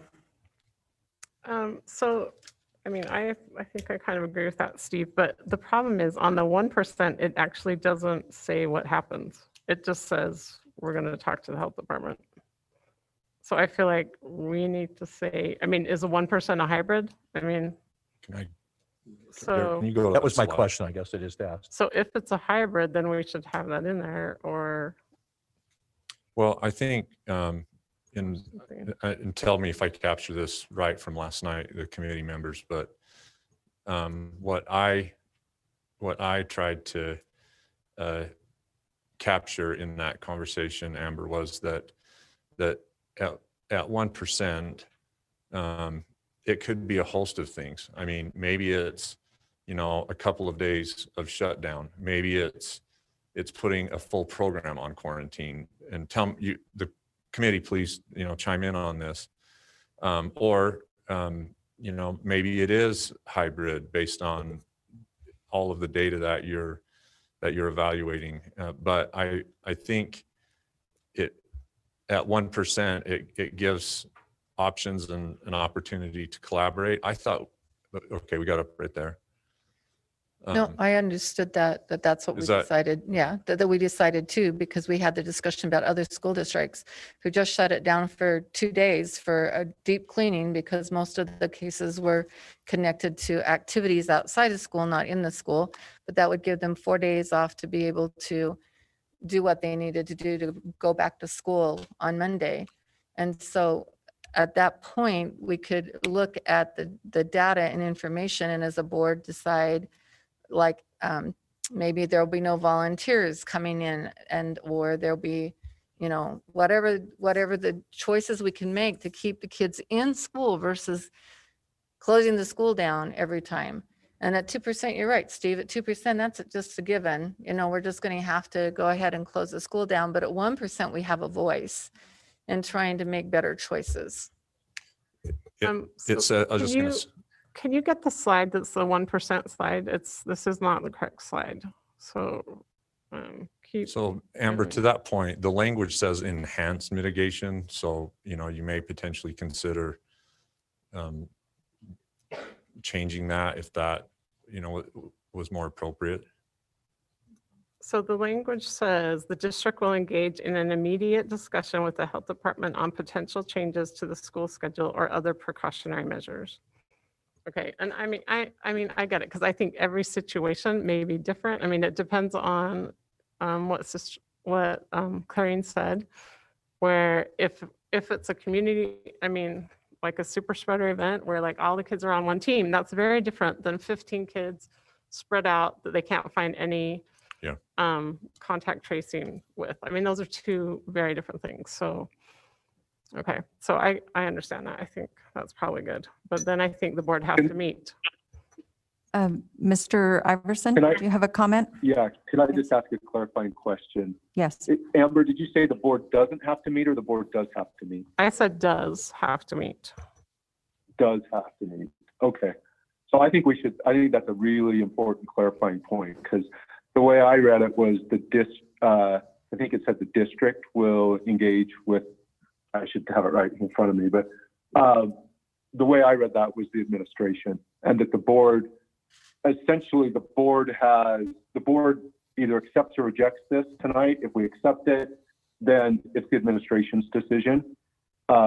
Let's be crystal clear on what we mean by that, because if some of us think that it's the school board's still going to be involved in making that decision, we need to be clear on that. Okay. But I don't know if someone wants to start to wordsmith the thing in front of hundreds of people, but No, I agree. It was, when we talked about it last night, we did talk about the board being engaged in the immediate decision. Right? Amanda? So, yeah, we would need to add into that the board. Okay, so I'm just looking at the wording here, and it seems like it's pretty clear in the 2% section, and it's pretty clear for elementary and middle school, correct? Mhm. Am I right? So we're just talking about this 1%, the space where the school might have the 1% positive cases. That the school board and the administration will engage in. Or the school board, I don't know, will have a meeting to engage in.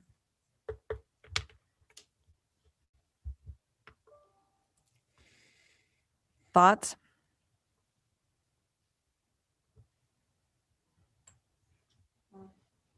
Mrs. Oaks? Maybe what you can do is just, this district will engage in an immediate discussion with the health department on potential changes, which that makes sense because we're not all going to be able to get on the phone with the health department. So I trust our administrators to be able to do that and to represent what it is they're saying.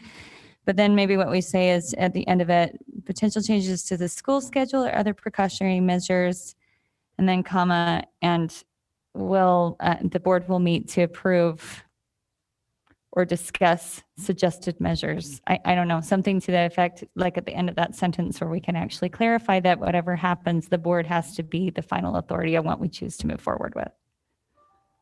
Agreed. In that space between 1% and 2% for high schools only. Right.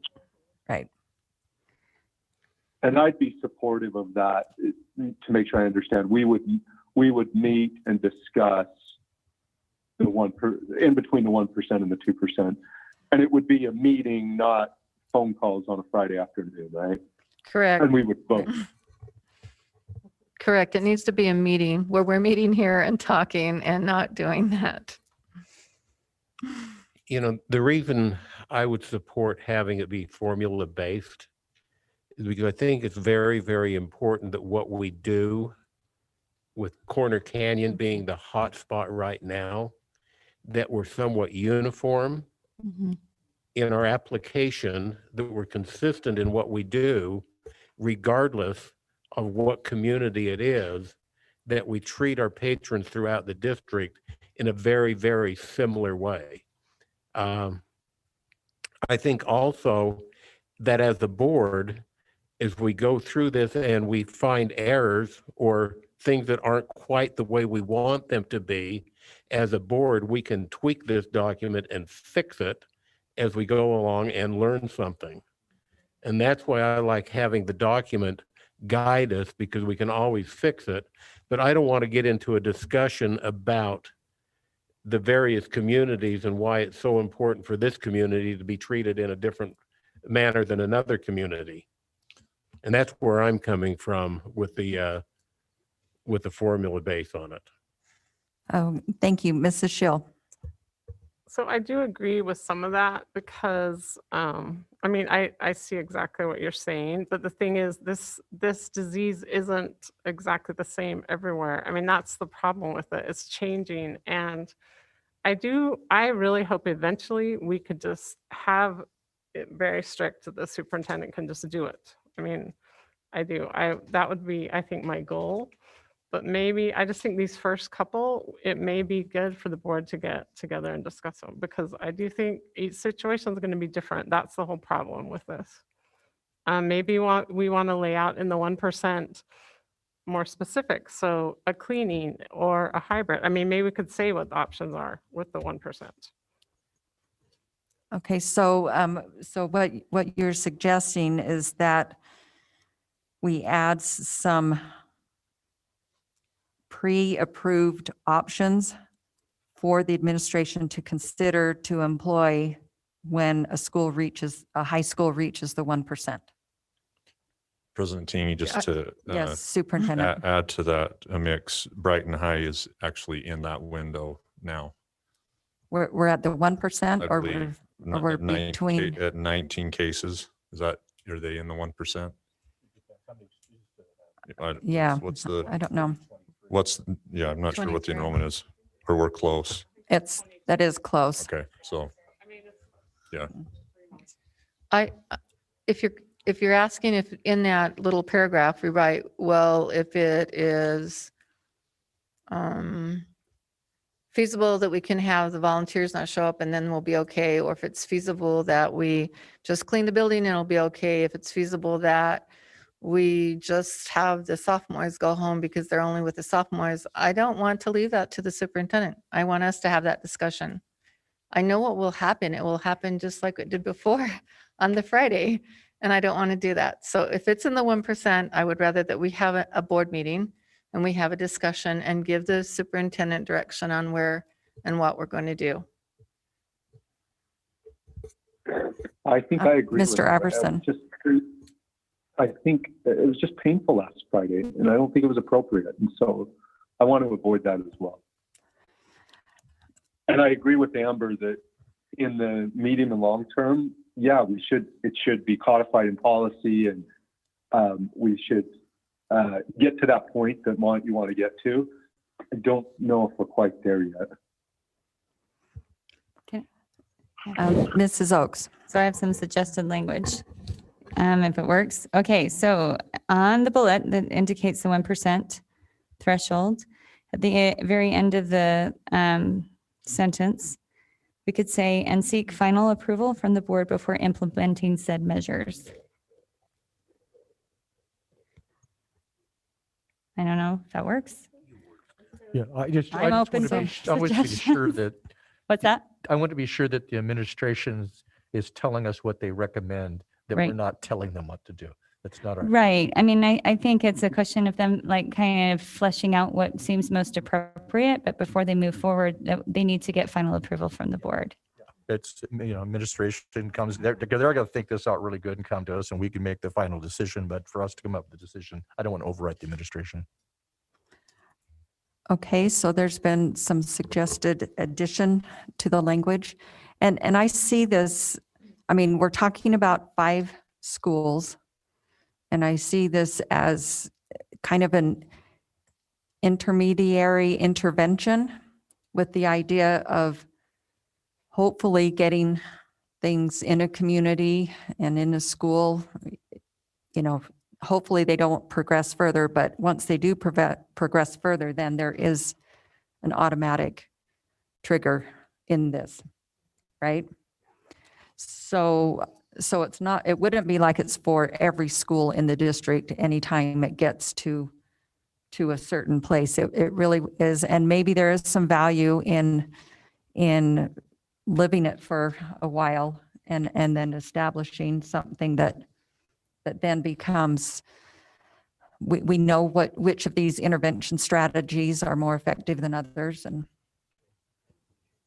Yeah, I think this has to be a living document, and I really don't want to be accused of going against our policy again, but we are going to have to change this. We're saying that right now. This is going to change. I don't know what will change about it, but it will change.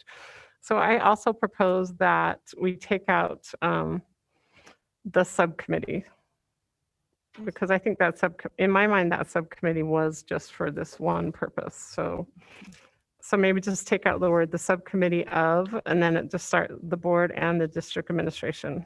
And that's the bullet with 4 school communities in tier 2. It starts with that. And I don't know, within that 1%, we need to put in there that our intent is to keep the school open at all possible during that particular time.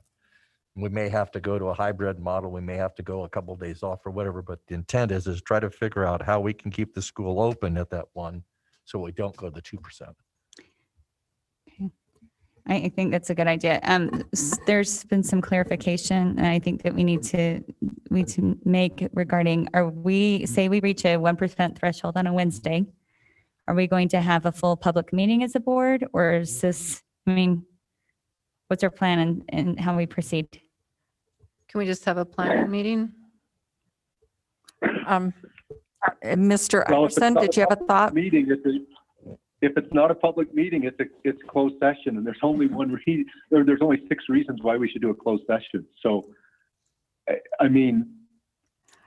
we just had the public, maybe I'm misunderstanding your question, Amanda, but of course it's a public meeting. Yeah, That's the only I think time it's just a clarification for staff who are, just want to make sure that what this is going to look like, especially when they're busy, like what we experienced last week, where it mushrooms so quickly, and us having to come together very, very fast and as a board over a few day period, and post things 24 hours in advance, and to be able to, so I guess the answer is yes, it's going to need to be a public meeting for each of those. I see a public meeting, but I think that's an excellent opportunity to have a Zoom meeting, Right. It could be a single agenda item meeting. because it's a type thing that somebody could be on vacation somewhere, but they can log into a Zoom meeting and still conduct business at a distance.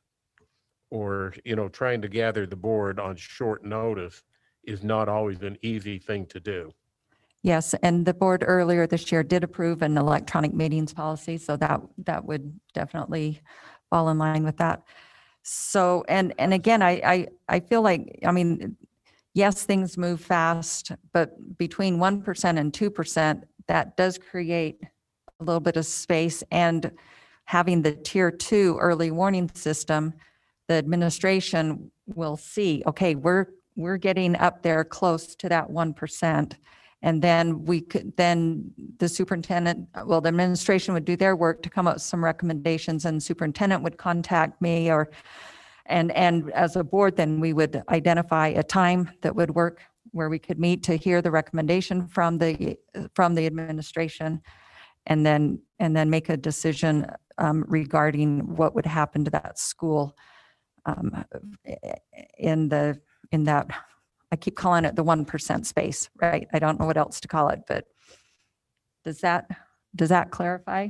And are people okay with that? Yeah. What's the current wording on that? Can we read? So read that? I'm wondering, yes, and I would like to be able to make sure that everyone clearly understands what wording changes we've made. Where do we have that?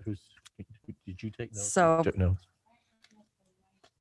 Let's take a look at it. So the first place where I feel like, all right, let's do the 1% language. So as it currently reads, if any CSD traditional high school reaches a 1% positive COVID-19 school associated rate, the district will engage in an immediate discussion with the health department on potential changes to the school schedule or other precautionary measures. And then, Mrs. Oaks, was it? And the Board of Education will then meet, how about this? The Board of Education will then meet in an official capacity to approve any recommended measures. I think that's great. Yeah, that's better than one I had. Can we insert in that? Okay, the Board of Education will then meet in an official capacity to approve any recommended measures. Okay, can we insert before that, just after preliminary precautionary measures with the intent to keep the school open? But We might not I have think it's that going to in. be hard to, I think it's hard to put intent into a process. We might not have that intent once we listen to all the information. Okay. You know, Okay, other thoughts on that, that change to the wording? where you say the Board of Education will meet to approve, that's presumptuous. Okay, we'll meet We in may a, meet to reject as well.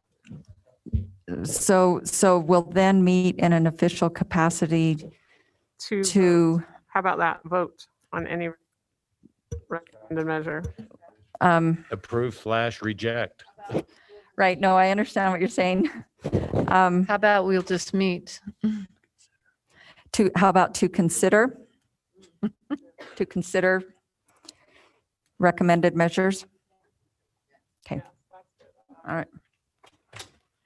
Okay. All right, so does that take care of that section then of the recommendations? Okay.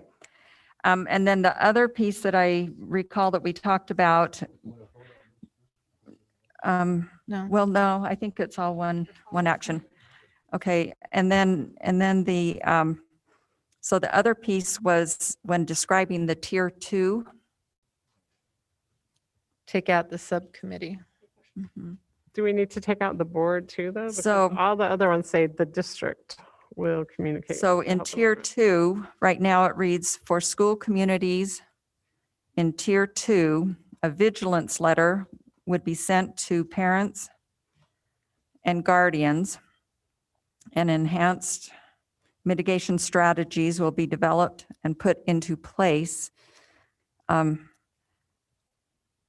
then we need to, so then it says, and the subcommittee and district will increase discussion and collaboration, but did we, I felt like we talked about that the district administration will increase discussion and collaboration with the Salt Lake County Health Department and the Board of Education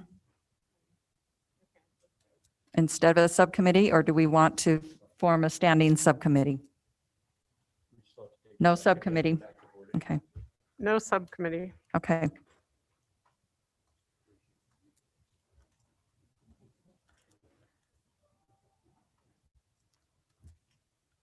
So then that would read, will increase discussion and collaboration with the Salt Lake County Health Department and the Board of Education about Okay, the so- affected school communities. So then we're back to how does that look? Because now we're talking elementaries and middle schools and having that discussion. Well, I see it this, I mean, for tier 2, there's no action that would be taken, right? It's just information and potential look at some mitigation strategies. Right, such as limiting adults in the building or something like that. It would not affect a schedule of a school. So they're just informing us, like they'll just send Yes. out a communication Mhm. to us, just, okay. Yeah. Thank you for the clarification. Okay, everybody all right with that? With that addition or change there?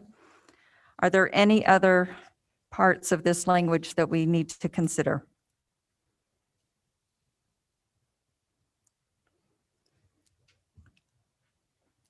Okay, seeing none. I will then call for a motion.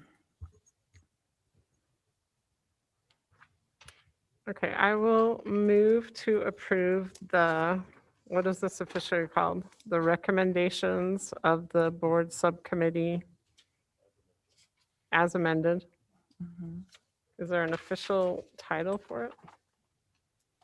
It's planning requirements and recommendations for K-12 openings. right? So, Did I get it? I'm sorry, and you can Okay. start your motion over, but the motion would need to not only approve this language, but then approve that it be inserted or included into the planning requirements and recommendations for K-12 openings. Okay, I will start over. Okay, I move to approve the language that we've been discussing and the recommendations of the subcommittee and have them be revisions to the planning requirements and recommendations for K-12 openings. Can I just ask for clarification there, President? That Yes. would also include the handbook, right? So you're including the plan and the handbook. And the handbook. Okay, all right, thank you. Thank you. Thank you for that. So All right, board, so we have a motion. Is there, Second it. is there a second? I'll do a second. So we have a motion and a second. Any discussion to this motion? I just have one last question. Yes, Mr. Millerberg. This talks about that it will be done in collaboration with the county health department. And what the posture we are taking is aggressive compared to what their recommendations are. Do we have, in your collaboration discussions you've had with them, will this fly, being it is more aggressive than what they've recommended? So we meet weekly, the county superintendents and the county health directors meet, Salt Lake County Health Director and his staff meet weekly on a Zoom call. And the language that Gary Edwards has always used with us is we make a recommendation to you. And that's been the position. I don't want to speak for him, Mont, but that's the language that he uses, that we're making a recommendation. Okay, that's good enough. Can I Thank you. say something? Mrs. Oaks. Can I request, Rick, for us as a district to submit this to them and give them a deadline to provide any feedback and just let them know, say, this is what we're planning to move forward with. If you have any concerns, then you have until this date to let us know. I would rather we did not. We have been given permission by the governor to move forward and make our decisions. And I would rather that we move forward, make our decisions. And that's what I would recommend. So you're asking, just to clarify, That's Or- fine, actually. That had been my line of thought before the governor said what he did yesterday. So I see your point, Clary. but So, just making them aware. Yeah. Correct? Okay. yeah, I think it's important. I mean, this is the other thing that we need to clarify. There's nothing that serves us necessarily by having really bad blood with the health department. I mean, let's be honest. We need their help. They're an important government entity in this whole puzzle. So I think working with them collaboratively is important. So anyway, I think it's good to give them heads up. Okay, any other discussion to the motion? Okay, we have a motion and a second. And seeing no further discussion, I will call for a vote. All in favor, say aye. Aye. Aye. Any opposed? Oh, sorry. Yes, Mr. Iverson. Okay, so no opposed. Am I correct? All right, thank you. So that motion passes. And thank you. I want to echo what Mrs. Oaks just said about our relationship with Salt Lake County Health. They are amazing, and the work they're doing is incredible. I'm sure just as we feel overwhelmed, so do they in what they're trying to do and how they're trying to help and support us. So we appreciate them very much. And so now with the approval of this language and modifying what is in the plan and in the handbook, and considering what the current situation is then at a couple of our schools, that, to me, that signals that Corner Canyon High School would now pivot to online learning for 2 weeks. Correct. Superintendent, would you like to speak to that? So yeah, just a couple of remarks. As we've processed through this, we began this journey, and I think it's been mentioned, just the dedication to in-person instruction and doing everything that we can to deliver on that. At the same time, as Mont mentioned earlier, the balance in keeping everyone as safe as we can. I think, and this has been mentioned, but I just want to highlight it. There is, and I'm making it as well as Amanda and others have made, but a ask from state leaders to reconsider the quarantine protocol. What I would like to see is potentially some type of rapid antigen test that may be possible. And I know there's been discussions out there. I don't want to take time to speculate on that, but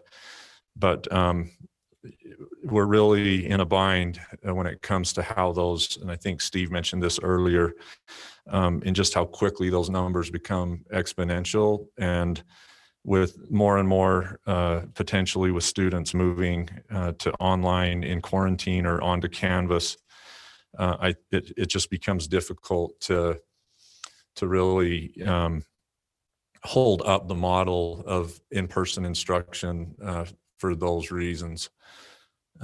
So I too agree with the recommendation of the committee. Thank you. So now also, Superintendent, you brought to our attention that you said Brighton High School is at that 1% space that we've been talking about. Well, below, I guess, just barely It's below. just below. Right. So at this point, board,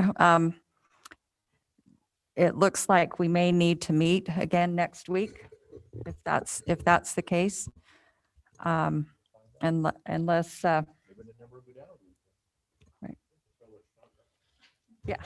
So with that in mind, Superintendent, do you, and with our change in the wording now for the 1% space, are you comfortable with waiting till next week for the board to schedule another meeting, or should we? I think, Before you answer that, can I ask Yeah, another go ahead. question? I'm so sorry no, you're good. to interrupt. So part of this whole discussion before he answers that is that I wanted to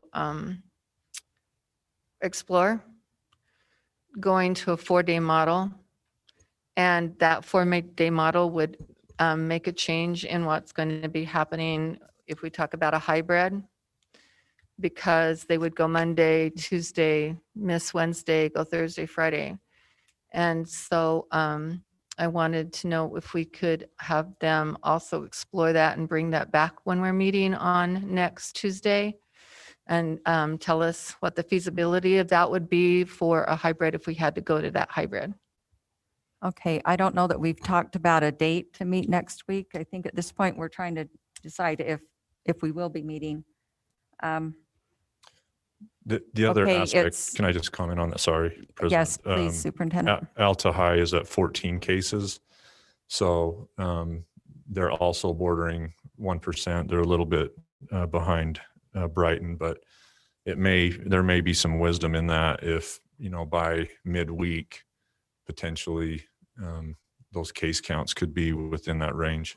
Draper Park is at 13, which Yeah, is that's 2 right. off from them too also. Okay, so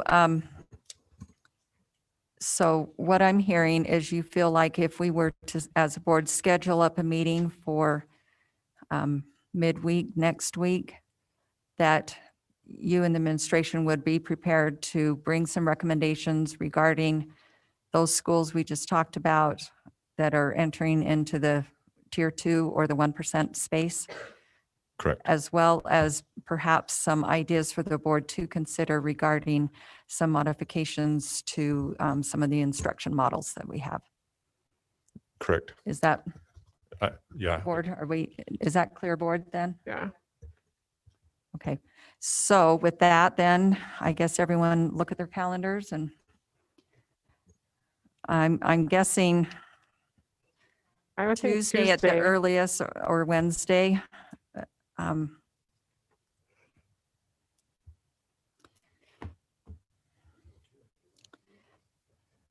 I just need to, I don't know how this is going to work now with the 2-week online learning, but we do have parent-teacher conferences on this coming Tuesday.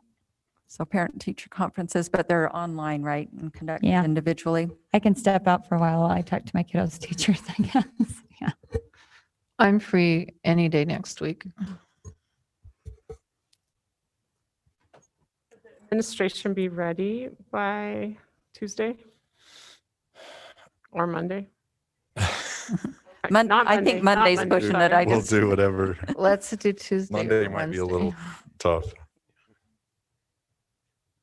Monday, Tuesday works for me. Wednesday, I'm tied up all day with the foundation.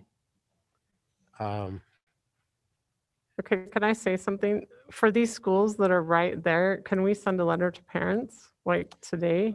I believe they've received the vigilance letter Okay. already. So Well, I did not. you Anyway. haven't yet? Okay, We got a So- letter on Tuesday with the latest counts, yes. okay. but- So then, So, yeah, I that just needs want to to make happen. sure that we're communicating with parents that they know what's going on. and you know, if I remember, the rate on both of those schools on Brighton and Alta have been flatter. So I mean, it's just hard to tell. It could spike, or it could, if it stays how it's been, it may not be until Thursday or Friday. I mean, you know, depending on, but they have not had the same trajectory.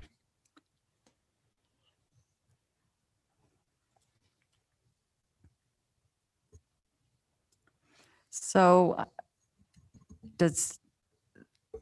so I'm hearing Wednesday isn't a good option. Yeah, Thursday, Friday would be my best options. Tuesday is also a bad day, but depending upon what time you do it. And also, you know, we talked earlier, and I'm not dissing the robust discussion we've had, but when we throw in additional meetings that are unplanned and unscheduled, it's a hardship. You schedule a board member, you schedule his whole family, you schedule the administration, you schedule the teachers association. And I would really appreciate it if we could take these and have them more succinct and get business done with a small agenda for the extra meetings. Okay, it's been thrown out there Thursday or Friday next week. Friday would be much better for me. I have something on Thursday. Okay, Mr. Iverson? I'm out of town and out of pocket beginning early Wednesday morning. If that's the only time you can do it, please move forward Wednesday, Thursday, or Friday. But I could do it Monday or Tuesday evening if necessary. Mhm.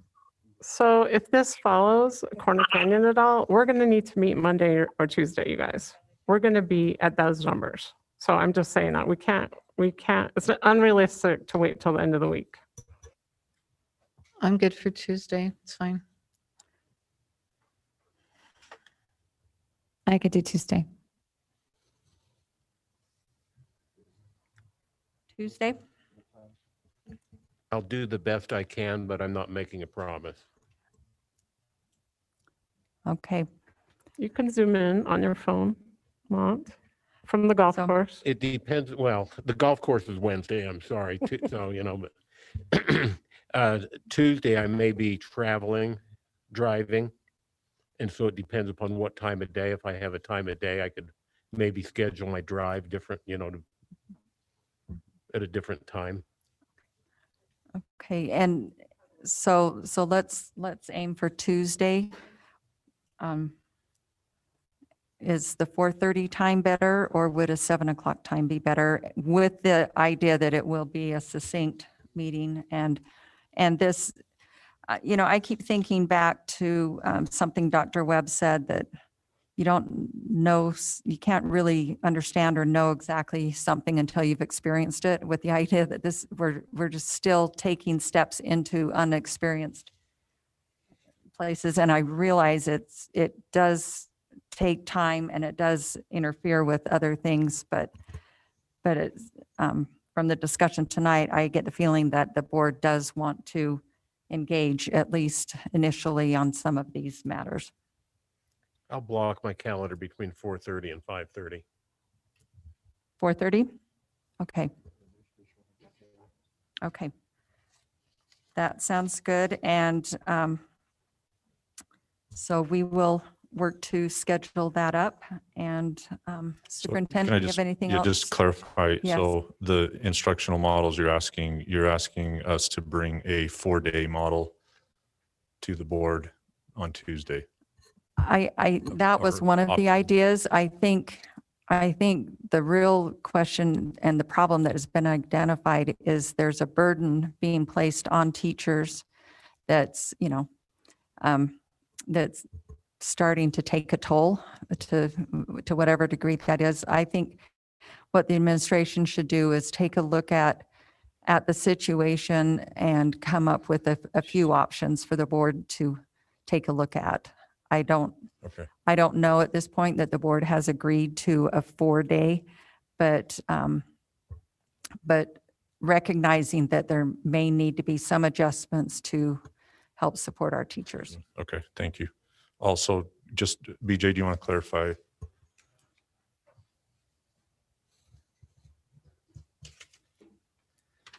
Thank you. I just wanted to clarify a comment earlier.